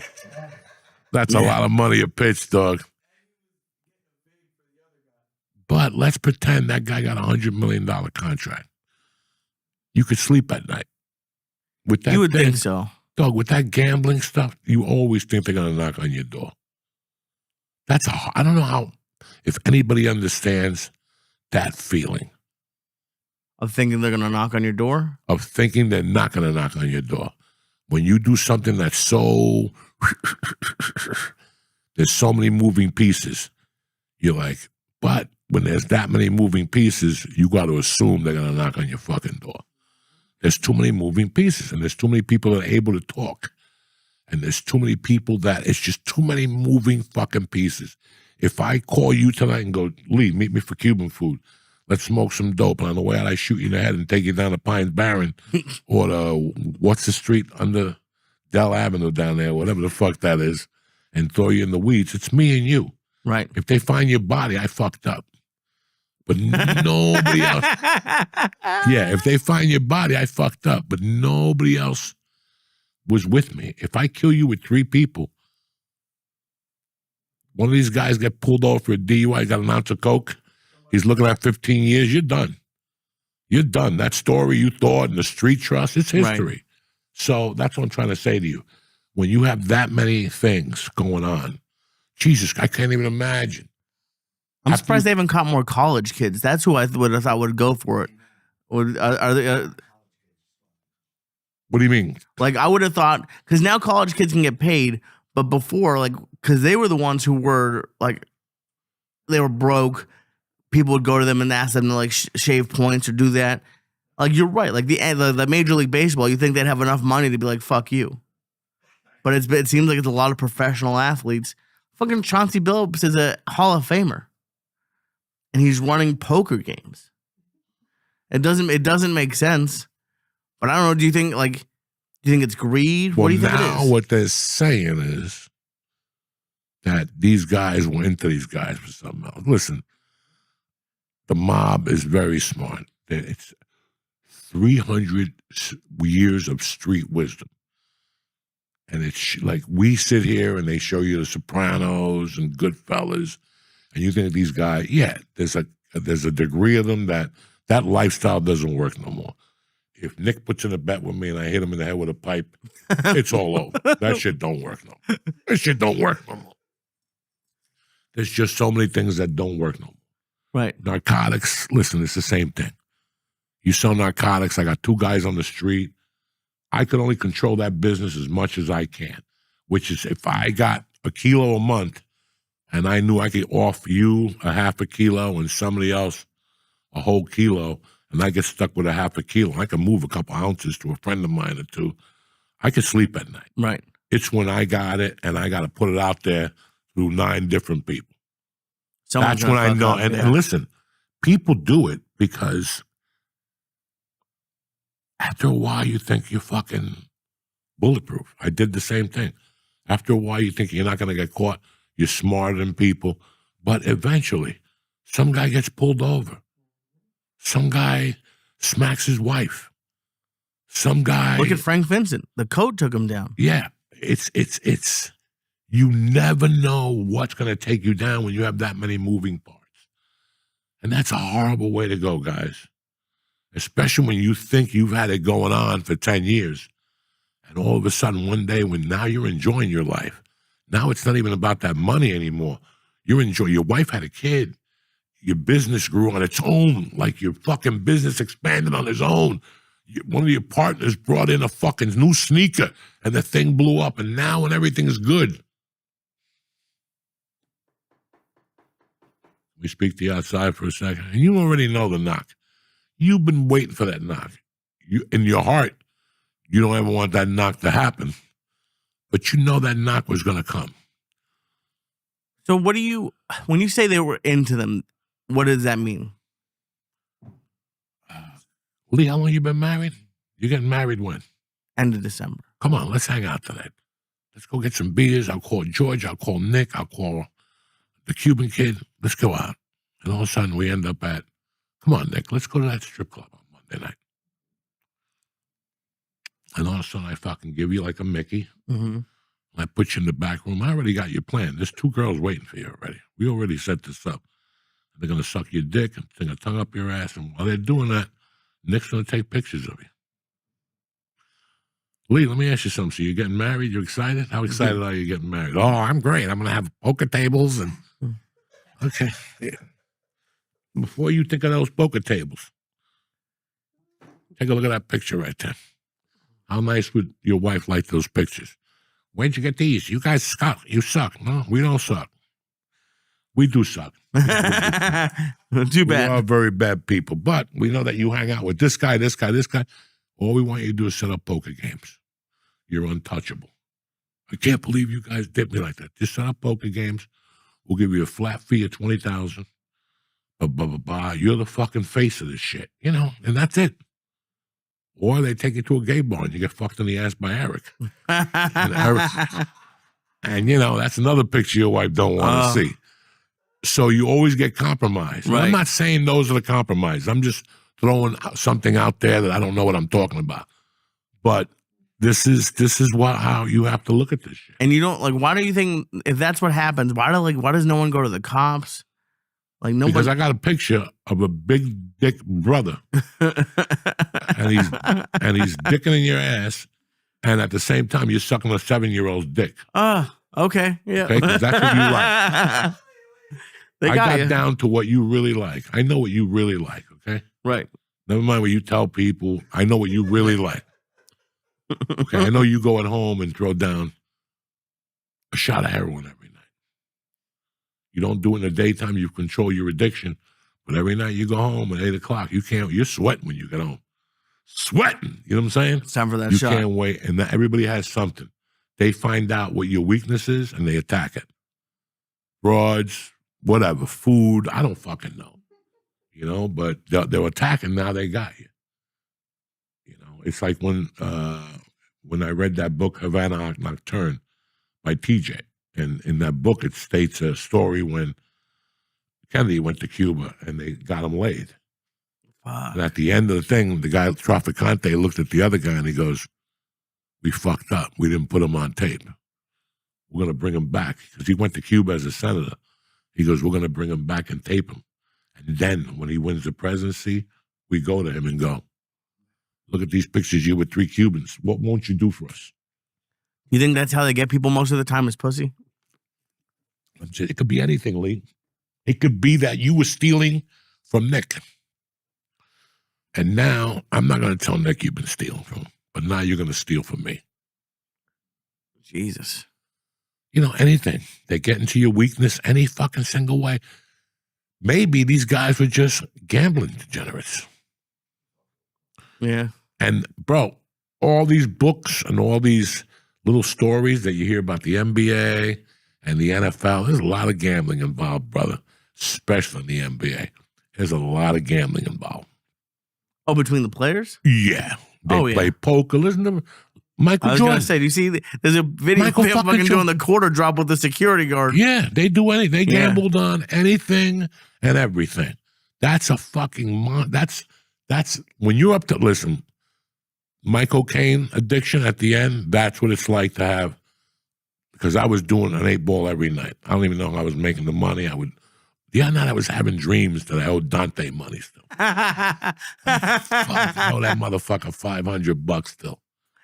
That's funny. Like I have shit. dreams that I didn't do my homework. Yeah, no, it's fucking crazy. But it's really crazy how they nail you. I don't know what. Listen, man, we get weak at all parts of our lives. We don't have a fucking explanation for it. It's just a weakness that we have as men, women, human beings, you know. It's just, and sometimes your mind plays tricks with you. And like, You're telling me you hate me, but in my mind, I'm hearing I love you. right. I love when you fucking come over. No, you don't. But it's just, it's fucking crazy, Lee. Did you ever get offered like a inside tip on gambling when you were younger? Nothing? Everybody thought they were fucking Houdinis. But let's look at it this way, okay? Michael Jordan, which I'm not accusing, but from the stories we've heard, what was the quarterback when we were kids from the Baltimore Colts? Art Schliessler. He was the first guy. What did he do? I don't know that story. He fucking threw games. Fuck. He threw games, you know. Pete Rose. What do they all have in common? They were gamblers. Yeah. But guess what else they had in common? They couldn't pick a winner, even they were involved with the sports. A good friend of mine once told me, I want you to think about this before you put that bet in. Guys that play the sports, it's like when they call you and go, I got a pick for you, a former NFL player. They can't pick them. I have tons of friends that I quiz them every once in a while. Who you like this weekend? They're the worst. Yeah. You go the other way. They're the fucking worst. When you go on UFC analysts, they're the worst because they're fighters. They look at it. It's like Joe Rogan can't pick a winner. You know how many conversations I've had with him? He doesn't see it like we see it. You know, like tonight, fucking Philadelphia's playing Green Bay at Green Bay on a Monday night. It's flipped. Green Bay are the fucking favorites. Really? Okay? Guess what? All of America's going to bet Philadelphia. All of America's going to, and especially 3 receivers are out. All the receivers are out for whatever. Green Bay. Why are they giving a point and a half? Everybody's, they try to trick you. It's a move. Maybe that you're looking at that, but maybe the answer is the under. Maybe the answer is the under. It is Monday Night Football. You have to look at Monday Night Football and go, what is my utopia here? What is my perfect utopia on this game? Is it Philly and the over? Because that's your perfect utopia. Oh, I got Philly and the over. You know, that's what they want you to bet. But there's got to be something. They got to make money somewhere else. You got NBA tonight? Yeah. You got a full slate tonight on Monday night. If you're going to bet NBA, Monday night's the night to do it because everybody's focused on the NFL. A lot of people don't. There's just little things that you learn because you did it, not because you told me. Because I fucking lost money on Monday nights. But the biggest basketball scores I've ever had have been on Monday nights. Like Houston giving 5, and you go to sleep and you wake up and they win by 58. And you're like, what the fuck? That's never going to happen again. I love when they make mistakes. Yeah, the line, and that's why the first line of the NBA, the first month, the lines are always soft. Right, because they don't know. So it's a good time to attack the NBA. After that, everybody gets hip now. Zion is still a fat fuck. This guy is still eating pork chops. You know, it's kind of weird what you learn, but that's, so when you take all that into consideration, what really makes you think you're going to win? That's why when I go on DraftKings, it's entertainment. I don't go over a certain amount, and I go, when I get on DraftKings, it's either I lose 50 or I win 5,000. Do you know what I'm saying? And 9.5 times out of 10, I'm going to lose 50. As long as you can be good with that. Like that, you know who I was thinking about the other day is Freddie Correa in Vegas. Yeah. He doesn't gamble a penny. And he can live in Vegas. And he lives in Vegas, right. If I lived in Vegas, it'd be a problem. But here's the problem with this. There's a week where I won't touch it. I only go on DraftKings to play the free games to see if I can get 10 free spins. I'm a Jew too. I work hard for the fucking money. So that's what I'm saying to you. Right. It's not, I just don't go on there and go, oh, I'm going to put 2,000 on fucking the Knicks. That never happened.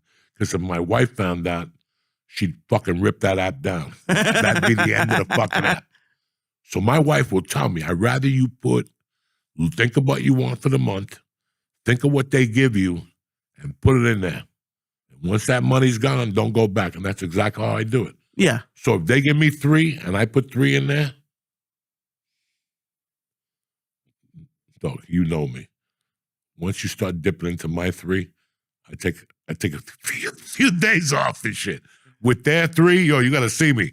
You gotta see me, dog. I'm right there on the phone, pressing, fucking. I got music on, dog. While I win, I go out and smoke in the garage. I come back, I'm all fucked up. But once it starts dipping into my 3, it's intervals, Jack. That's where you put the safety bet on, because they'll hit you up once a year. Oh, yeah. Do you want to not raise your limits? Oh, yeah, leave it right there. Because it's entertainment. It's entertainment. Right. And it's a lot of fun when it's going your way. Oh, it's the best. And it's a lot more fun to win $18 than to win $10,000. I don't know about that. Trust me, I'm telling you. Why would it not be fun to win 10 It's grand? you and your girlfriend. She never sucked your dick before. You've been dating her for 3 months, and now you split a parlay, and she wins 18 and you win 18. They'll suck your dick for the small 18. I don't know why. You can take them to dinner, flowers, they won't suck your dick. But let a woman gamble and win? Oh, my God. It's pussy for everybody. Pussy here, pussy there, pussy here. Everybody, yum-yums, everything. I had no idea. Because it's entertaining. I get food, I coming over. But again, it's not entertaining when that idiot goes, I lost 5,000 on this. Right away, even you lose your mood. This was just to have fun, to get high, and then to go, Nick, we won 18 apiece. Should we bet hockey tonight? I don't know nothing about hockey. And you put the money on it, and guess what? The thing wins because you don't know nothing you got lucky. about hockey. But then you go read a hockey book and come back. Then you go 18 out of fucking 18 losses. Because that's what they say. You get smart. They want you to be stupid. That's why Housewives, I went 9 for 9 because they all have blue shoes. Right. Oh, yeah. And here you are. Well, it's raining, the wind velocity. And your grandmother's in there. No. They got bluer shoes. I go for bluer shoes. The city where I'm from, they wear bluer shoes. So all that's bullshit. It's all bullshit. But it's entertainment. And it's scary because I love in Vegas or wherever. I remember there's something when you go to play blackjack with people around like 11:30 and you see people just hanging out by the ATMs. It's because they've hit their limit and they have to wait till midnight to go back to the ATM. That's fucked up. Yeah, and now some casinos have ATMs at the table. Yeah. They have the little keypad. You put the card right in. These casinos now have ATMs on the slot machines. You can put your card in, do the PIN code, and it goes right to the slot machine. It is. Guys, look, man. I don't know what the median age is of this podcast. It's got to be between 21 and 33 or 34. Okay? And there's some older guys, But I know a lot of young guys listen to this shit. And I'm going to tell you something. I'm not going to sit here and tell you I didn't do this stupidity. I'm not going to sit here and tell you I didn't do drugs. I'm not going to sit here and tell you I didn't gamble. I'll tell you what. I still remember gambling and losing, and my roommate losing money, like big money. God rest his soul. And I remember having a talk with myself and going, wait a second. If I'm going to lose $2,000, I'm going to get something out of it. And what do you get out of losing? Nothing. So I'm going to take that money and buy Coke instead. At least I'll crawl on the floor and look for rocks and snort cinder block dust and toe dust. That's how I looked at it. I'm not proud of both of them. But because of those years and seeing what life is and hearing all these stories, when I go on DraftKings now, I know it's a joke. Like, you guys know I have no sports knowledge. I bet because of George, I bet Aaron run home runs. I go in there and we'll see what it pays for Aaron Judge to do a $10 home run. Sometimes you get 32. Sometimes you get 48. That's what I do. I don't have any knowledge at all. Like, no knowledge. So I know when I'm going in, it's just entertainment. Yesterday, I went to Jimmy's house. They must have been happy yesterday. Yeah, I had the Dolphins because of Jimmy. I'm all excited, but then I go, come on, $20 to win 82. It was like 20 to win 102 if Buffalo came back on the money line. So I just put 20 on Buffalo. Then I took a nap. I did the same thing. And yeah, we all do the same thing because that's what but it's 20. It's not my rent. It's not the car payment. Yeah. It's not the cocaine money. It's not the kids' sneaker money. It's $20. And I'm okay with that. I earned that this week. I did 1,000 little things that I know for a fact. I got a residual check for $28. So I got one. My wife goes, "Oh, you hit the jackpot this week. You got one for $28 and 3 of them for 1 cent." She goes, "I even deposited 3 checks for you for 1 penny today." As I tell her, deposit them because no, you need 3 pennies, 6 more. I got a little bit of gasoline. You know what I'm saying?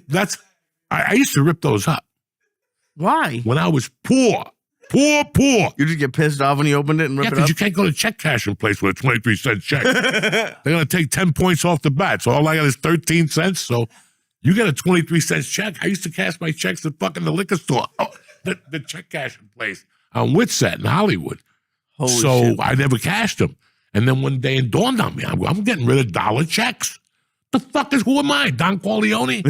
I started, and then my wife's like, "Yeah, we'll put them on they won't notice. You put like a $300 check, and then you put the little ones underneath and look around, like make believe." We should do that. We should take you to a check cashing place and see what they do with the 15-cent checks. Oh my God, I love going on SAG and seeing the checks that are coming in. They tell you the dates and how clear they are, like how much you're going to get clear. But if you go on the checks in development,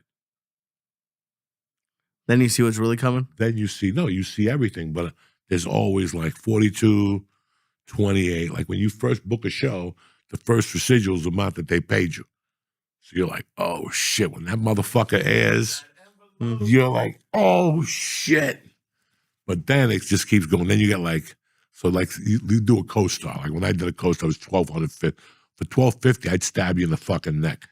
So you're gonna pay me to pick up garbage on a TV show, $1,250, and people gonna see me? Fuck yeah! So $1,250. The first Law and Order, you get $1,250. Then if they play it again that summer, you get $1,250. Like, oh shit! But that never happens. But the next time is $450. So when they play it into the next season, it's $450. Then you pop off 2 $450s. Then once you go to TNT, those late night ones, then it starts at like $252.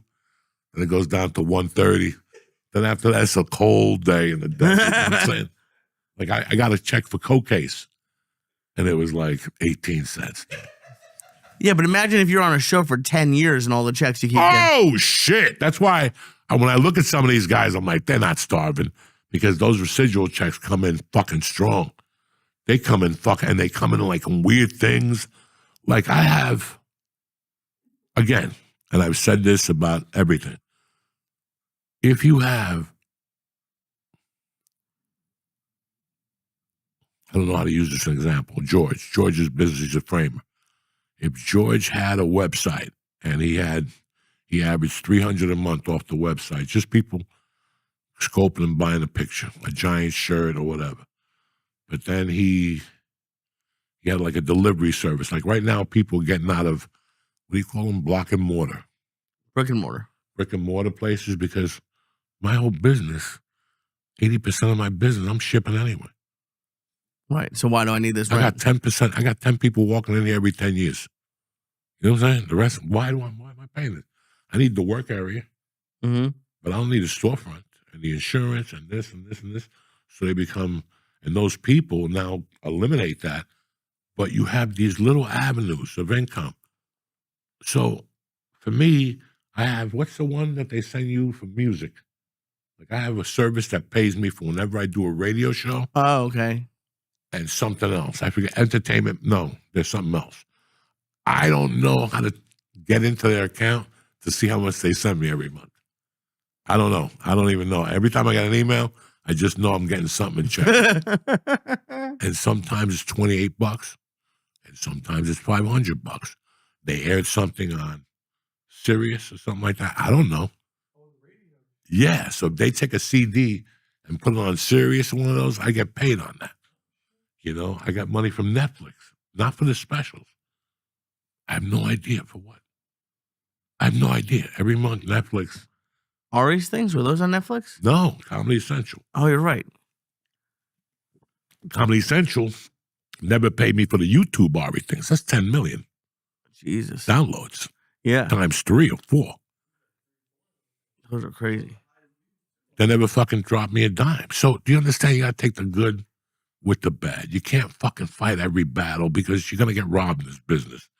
Just don't let them over-rob. Like fucking, you just can't. If that's what they want to do. Everybody listen, the gambling thing, people going to do what they naturally do, man. Yeah. Some people think they get away with it forever, and you can't. You can't. Somebody's Especially gonna figure now. something out. Yeah. Now everything's a fucking paper trail. Like I was watching somebody's special, and they were saying that cash is like kryptonite. They don't even want your cash no more. No, a lot of places say cashless. What about the airport? You can't get a sandwich without an ATM card or a credit card at the airport. They look at you weird. Yeah. So when you go to Yankee Stadium, you can't use cash? They're getting rid of it on the subway now. They're not going to have those. They don't want homeless people in there anymore. I mean, they're just going to Get sneak the under fuck anyways. out. They want to control everything. That's communism at its best. Mandami. Yeah. Oh my God. They're excited. I just did a show in Harlem and they're fucking really excited about it. All right, good. Let them jump up and down. It's funny, man. I trained Saturday. Listen, I never really recovered from the Wednesday night show.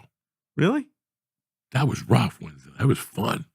But I burned a lot of energy up there that night for some reason. I had a lot to say. Yeah. I was moving around. It's a smaller stage. Mm-hmm.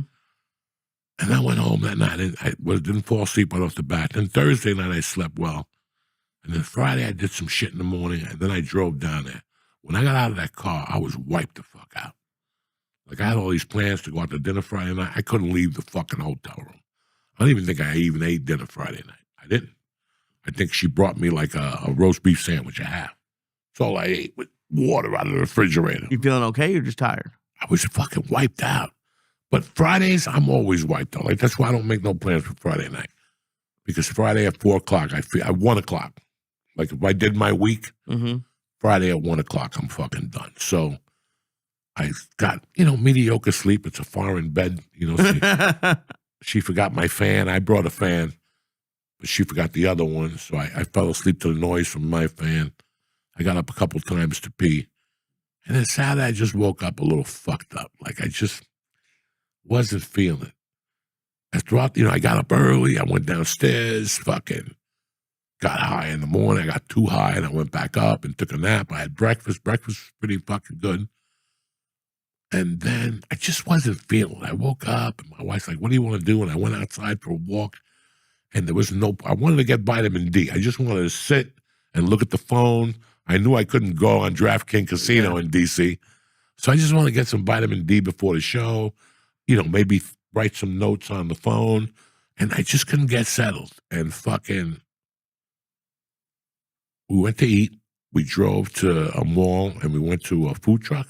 Okay. I saw they had a food truck side. I go, you know what, Terry? I don't want to sit in a restaurant, but I do want to get food outside. It was nice out. It was beautiful down there. So I got some chicken enchiladas, shrimp enchiladas from a thing that was, she was as Mexican as could be. So I want to know what that means. A little burro. And it was her and the husband was hiding. He wasn't legit. He was in the kitchen. Bro, everything was good. The enchiladas, the rice, the beans. But the best thing on the thing was that salad they give you. It was crunchy, and you bit it with the enchilada. Because I like an enchilada with lettuce on top. It gives it that. Guys, it was tremendous. And I smoked 2 joints when I was there. I went to the back and smoked. And my Mercy ate, my wife ate. And we just sat there. Then Nick came and picked us up, picked the girls up. And then me and Terry were there. And on the way back, I'm like, I'm not feeling it today. And bro, this is how old I'm getting. You ready? What happened? It was my mother's death anniversary. It was? That's why I wasn't feeling it. Oh, shit. So now I go back to the hotel room and I'm looking at all my material and I'm making notes. Half the shit I didn't say, by the way, and I know. half the shit I said. I'm a fucking idiot. But the closer that night was supposed to be finding my mother on the floor. Oh, Jesus Christ. Dog, that's what I'm feeling. Right. What a waste of time if I went up there and wouldn't have said it. Right. You know, but I know I can't say that story in the middle because it's doom. You're not going to follow that. Right. I sell it. And people go down and I go down a little bit. So I said, fuck it, I'll close with it. And at the 56-minute mark, I was like, here we go. I couldn't do it. Why not? I just couldn't do it. And what was stopping you? Too emotional? No, the room was good. I just didn't feel like taking them down. I wanted to leave on a good foot. Right. They were laughing at the brownie stuff. And Yeah. fuck it.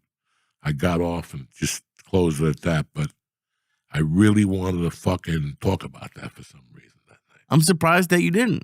Because that if you would have asked me, like, Remember we were talking, it was me and Becky Wu.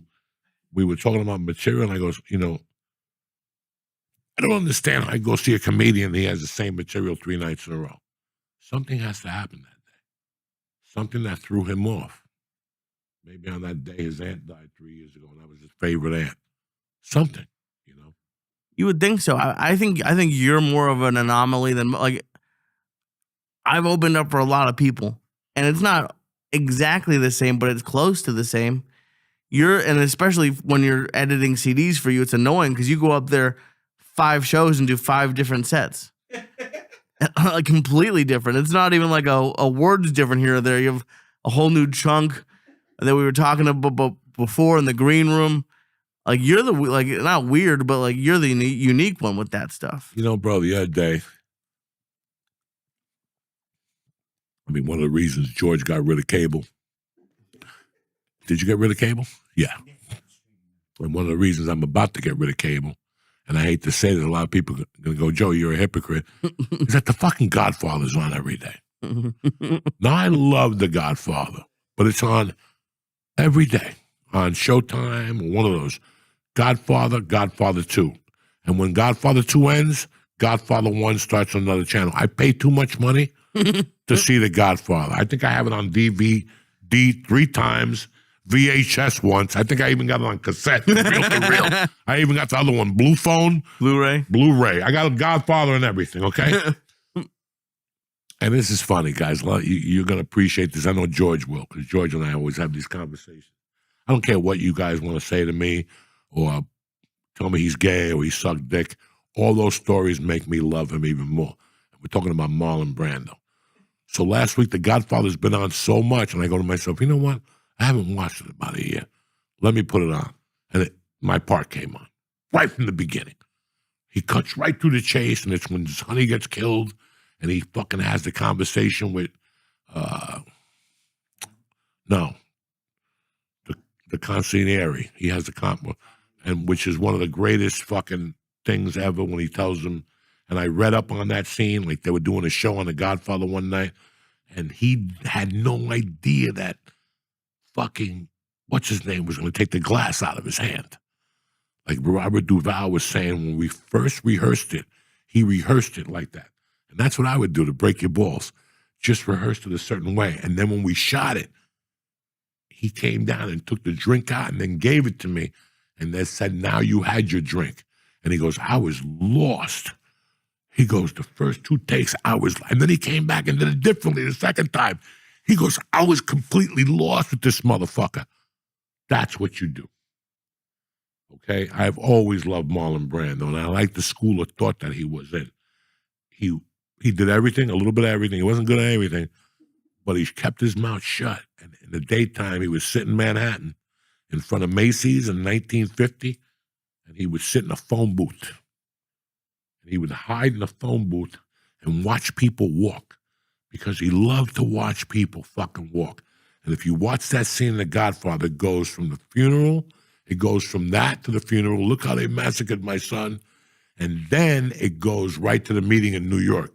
Because when he tells Tom, call a meeting of the heads of the 5 families.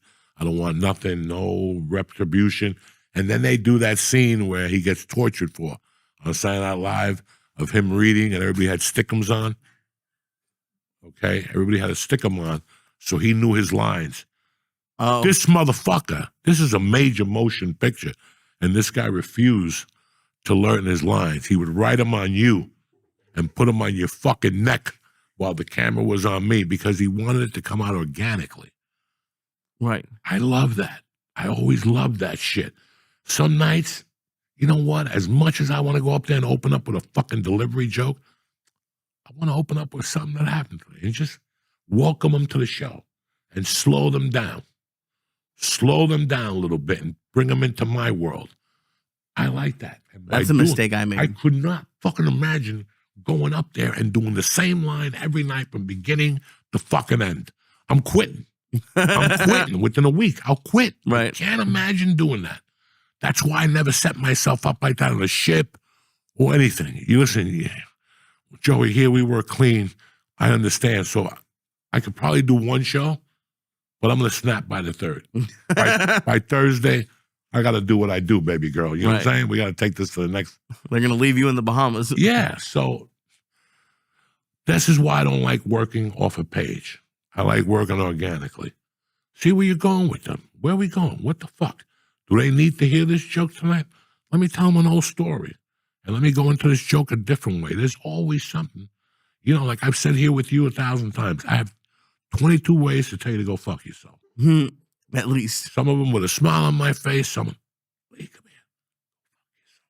here. Some of them I go, Lee, go fuck yourself. You know what I'm saying? Lee, go fuck yourself. Lee, don't dying. I was sitting there But I've always loved that style of comedy. Right. It's not improvising. It's not improvising. It's just moving shit around where you feel it should come out. And in the middle of all that, if you put a tag on that and then stop what you're doing and talk about a shit you took or a walk you took with your cat, and then when you go back to that, oh my God, people love it. They think it's fucking hysterical. People will laugh because you just went through a whole different thing. You didn't sell it as much as somebody would do that. It's like somebody would say, like my wife's not a comedian, so she would say like, yes, all the peanuts fell. That wasn't a good thing. That don't sell on stage. White people loves doing that shit. They try to underline that. You know what I'm saying? Yeah. That's not going to sell. What would sell? The way I just did it. The peanut fell. Whatever the fuck, you know, and just take it. It's when I oversell that line. Yeah.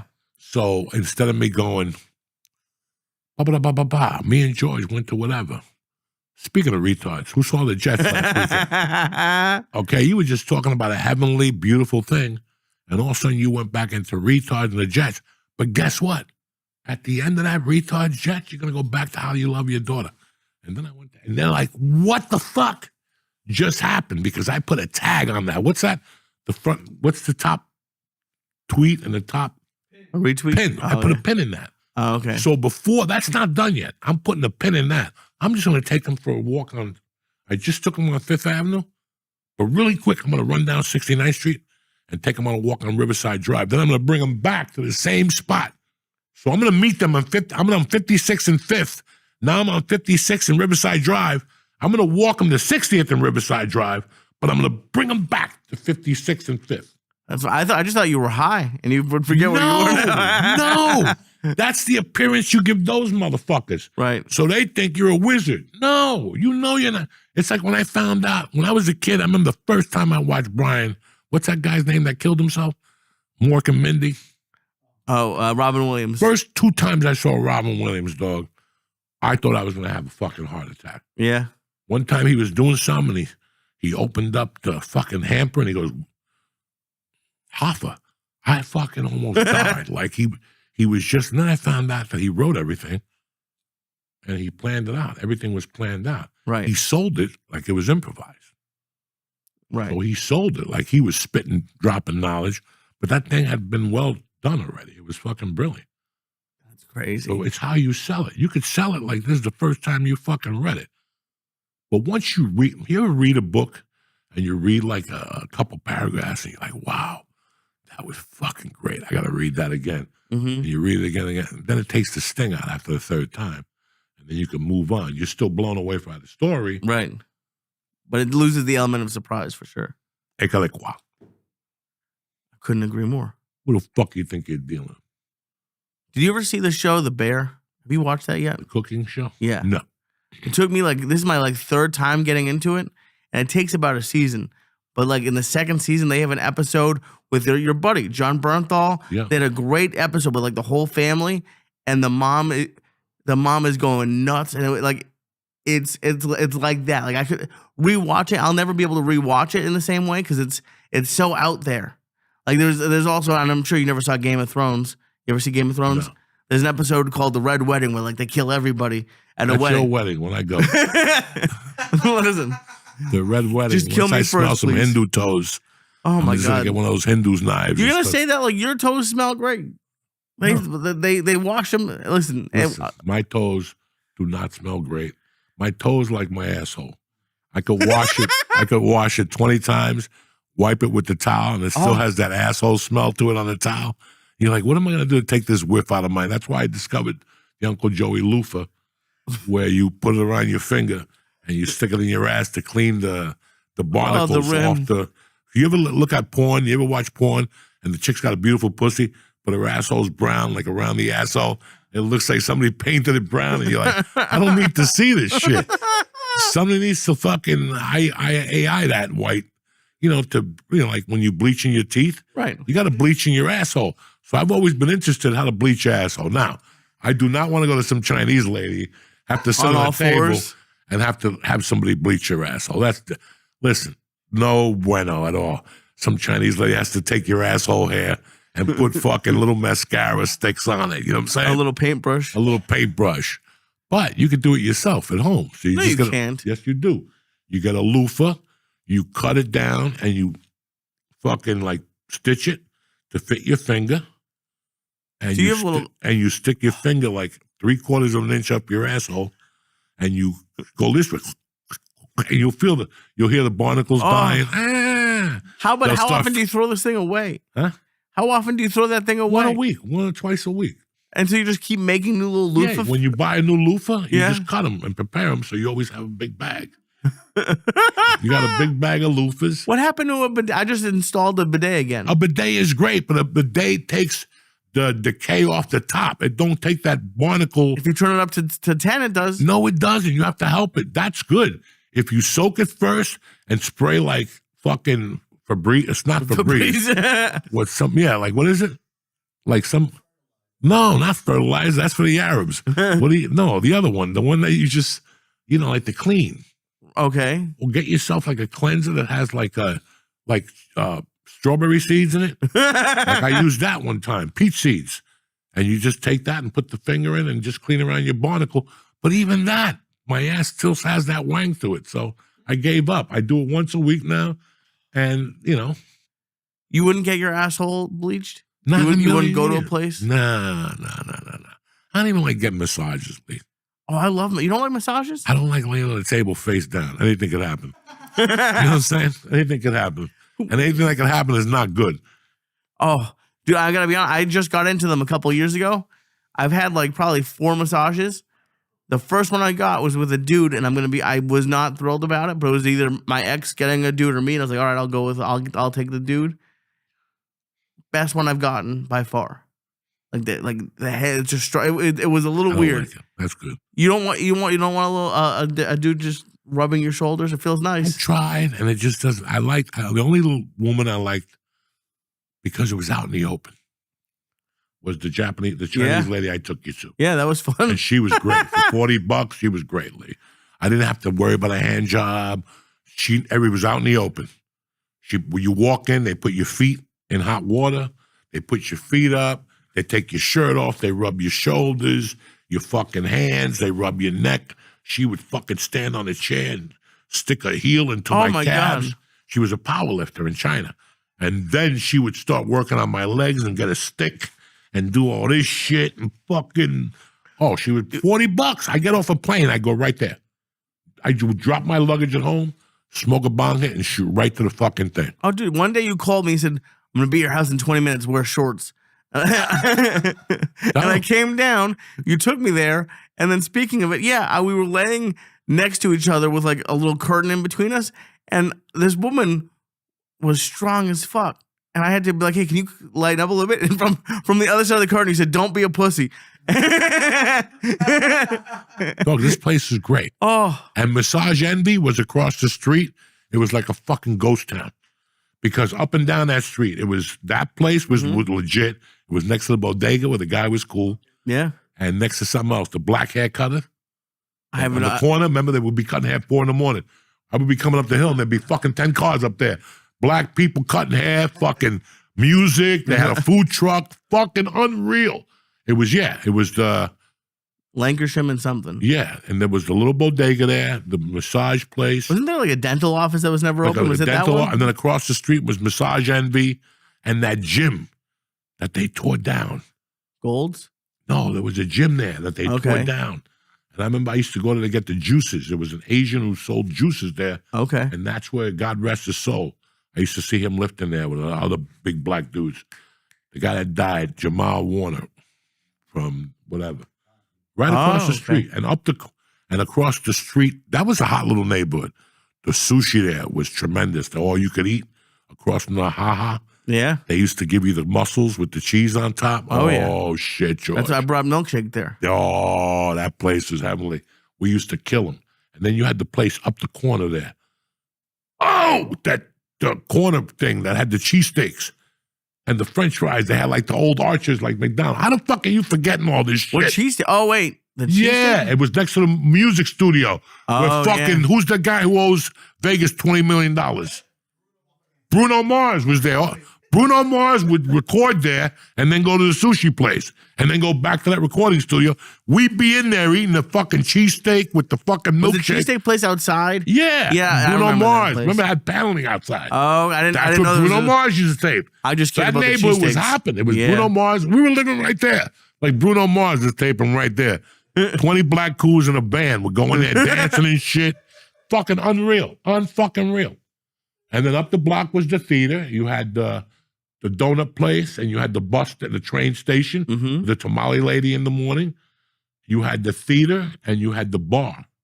Right above the theater? Yeah. No, next to the theater was across the street, and upstairs the kid ran it, the comedy show. He had a wig. I don't remember that one. He had a wig like the sheriff. Dude, that was a weird. Do you remember like a little further down by one of the offices, there was like a bar with clowns on the outside? And I took one of the guy who used to run the fourth wall. We went on Halloween, him, Eric, and I, and he got a $10 tattoo. It was just it was like a clown bar. And do you remember what the other place next to the clown bar was? The sushi place where they would dance on the tables. Oh, I never went to that one. Yeah, that's one of the first places I ate in L.A. when I came down from Seattle. The people I stayed with took me there.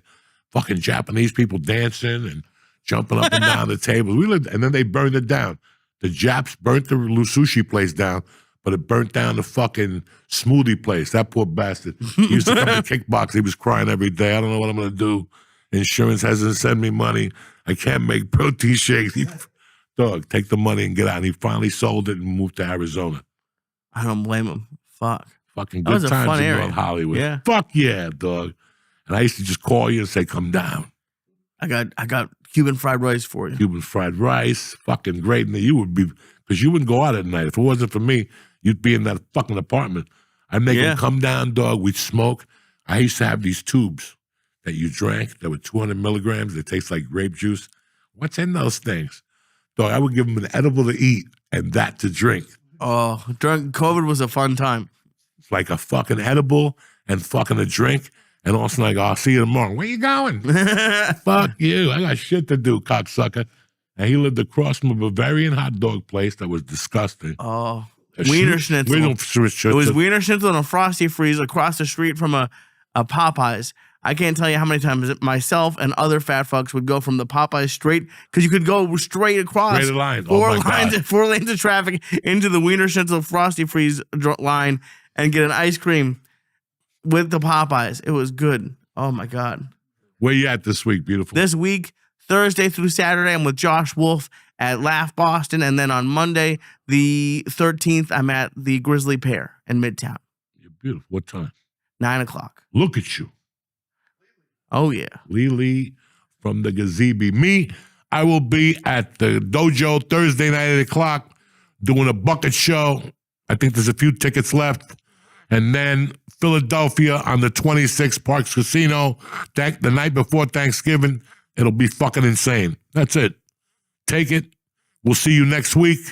Stay black. We love you. And don't forget about us, cocksuckers.